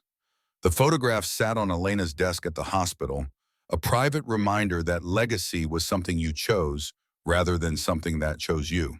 15 years after Mazar-e Sharif, Elena's mother died peacefully in her sleep, having lived to see her daughter find the peace that had eluded her husband. The funeral was small, attended by relatives and former students, and the kind of people who had known Maria Reyes as a teacher and a mother rather than as a military widow. Elena delivered the eulogy, talking about her mother's strength and grace and the way she had maintained her family's dignity through years of wondering what secrets her husband had carried. And at the end of the service, Elena placed 2 items in her mother's casket: her father's seal trident, which had been returned to the family after his death, and a letter Elena had written, finally able to tell her mother the truth about what she had done and why, about the choices that had defined her life and the peace she had eventually found. 20 years after Afghanistan, the Wraith program was officially declassified, part of a broader release of Cold War and War on Terror documents. Historians and journalists began writing about Ghost Alpha and its successor, about the operators who had conducted missions that changed the course of conflicts without anyone knowing their names. David Reyes was mentioned as one of the original Ghost Alpha operators, his service finally acknowledged. Elena received calls from researchers wanting interviews, from filmmakers wanting to tell her story, from veterans organizations wanting her to speak about her service. She declined most of them, maintaining the privacy that had become as important to her as the missions had once been. But she did agree to speak at the Naval Academy, talking to a class of midshipmen about the cost of special operations and the importance of knowing when to stop. Your training will teach you to complete any mission, Elena told them, looking at young faces that reminded her of who she had been before Syria, before Ghost Alpha, before everything that had shaped her into Wraith 1. But your character will be defined by the missions you choose not to complete. By the times you say no, this cost is too high, this price isn't worth paying. My father was a hero who couldn't stop. I survived by learning what he couldn't teach me, that sometimes the bravest thing a warrior can do is choose peace. The questions that followed were thoughtful, revealing a generation of service members who had grown up in endless wars and were beginning to question what all that violence had actually accomplished. Elena answered as honestly as security protocols allowed, walking the line between acknowledging the necessity of special operations and warning about their costs. After the talk, a young woman approached Elena, a midshipman who planned to become a Navy doctor. My father was special operations, she said. He doesn't talk about it much, but I can see it in him. The distance, the way he sometimes seems to be somewhere else. Did you ever figure out how to bridge that gap? How to connect with people who don't understand what you went through? Elena thought about her mother, about the conversations they had finally been able to have once Elena stopped trying to hide everything. About Volkov, about the connection that came from recognizing shared experience. About the veterans she counseled. About the way trauma created a language that only certain people could speak. You don't bridge the gap, Elena said gently. You learn to exist on both sides of it. To be the person who experienced things that can't be fully shared, while also being present with people who love you and want to understand. It's hard, but it's possible, and it's worth it. The midshipman nodded, tears in her eyes suggesting that Elena had given her permission for something she needed to hear. That loving someone who carried trauma didn't mean fixing them or fully understanding them, just being present while they learned to live with what they couldn't forget. 25 years after Afghanistan, Elena Reyes retired from trauma nursing, having spent 2 decades saving lives in emergency rooms and teaching younger nurses the skills she had learned across 2 careers. She bought a small house in San Diego, close enough to the ocean to hear waves but far enough from the beach to avoid tourist crowds. And she finally began writing her own account of the Wraith program, a memoir that would probably remain classified long after her death, but that needed to be written anyway. She wrote about her father, about the journal that had shaped her understanding of duty and cost, about Syria and the 7 shots that had changed her life, about 18 missions across 3 years, about targets who had become statistics, about the little girl drawing with chalk, about Dr. Foster and Colonel Harding and the team that had supported her final mission. And she wrote about Dmitry Volkov, about the conversation in a clinic where enemies had become something else, about the choice to stop hunting, about the sacrifice that had saved her team. That story, more than any other, felt important to preserve, because it proved that not every conflict had to end in killing, that warriors could choose understanding over violence, that the cycle of revenge could be broken if people were brave enough to make different choices. The memoir ended with a reflection on legacy, on what it meant to be David Reyes' daughter and Dmitry Volkov's unexpected ally, on the weight of inherited wars and the freedom of choosing peace, on the ghost that never fully left but didn't have to define everything that came after. Elena's last entry in the memoir was written on her 65th birthday, a milestone that had seemed impossible during her years as Wraith 1. She wrote about standing on the beach at dawn, watching the sun rise over the Pacific, feeling the same peace she had searched for throughout her entire adult life. Not the absence of memory or pain, but the integration of experience into a full life. The acceptance that she had been both warrior and healer, both ghost and human. My father taught me to shoot, Elena wrote, but he also taught me, through his struggle and his sacrifice, that some lessons are more important than accuracy. That honor isn't about completing every mission. That duty includes knowing when to stop. That the bravest thing a warrior can do is choose to become human again. She closed the memoir and walked to the beach, carrying her father's journal and Volkov's photograph. The sun was setting, painting the ocean in shades of red and gold that reminded her of every sunset she had watched from hide sites and safe houses and rooftops across the world. But this sunset was different. This was peace earned rather than promised. Survival instead of luck. A choice to stop being a ghost and accept the full complexity of being human. Elena didn't burn the journal or throw it into the ocean, the dramatic gestures that movies suggested. She simply closed it, placed it in a box with other mementos of her service, and walked back to her house carrying the weight of memory without being crushed by it. Behind her, the sun completed its descent, ending another day in a life that had been shaped by violence but defined by the choice to stop. The ghosts were still there, would always be there, but they were becoming quieter now, less demanding, more willing to let Elena Reyes be something other than what they had made her. And somewhere, in whatever place the dead observed the living, David Reyes and Dmitry Volkov watched their children finally find peace, not through completing their missions or honoring their memories through endless fighting, but through the courage to choose differently, to break cycles, to prove that warriors could become human again. The last ghost had finished haunting, and in her place stood a woman who had learned that survival was its own kind of victory, that living well was the truest form of honoring the dead, that sometimes the war ended not with triumph, but with the simple decision to stop fighting. Elena Reyes, former Wraith 1, former Navy corpsman, former daughter of Ghost Alpha, walked into her house as the stars began to appear. Just a woman now, just human, just free. And that was enough.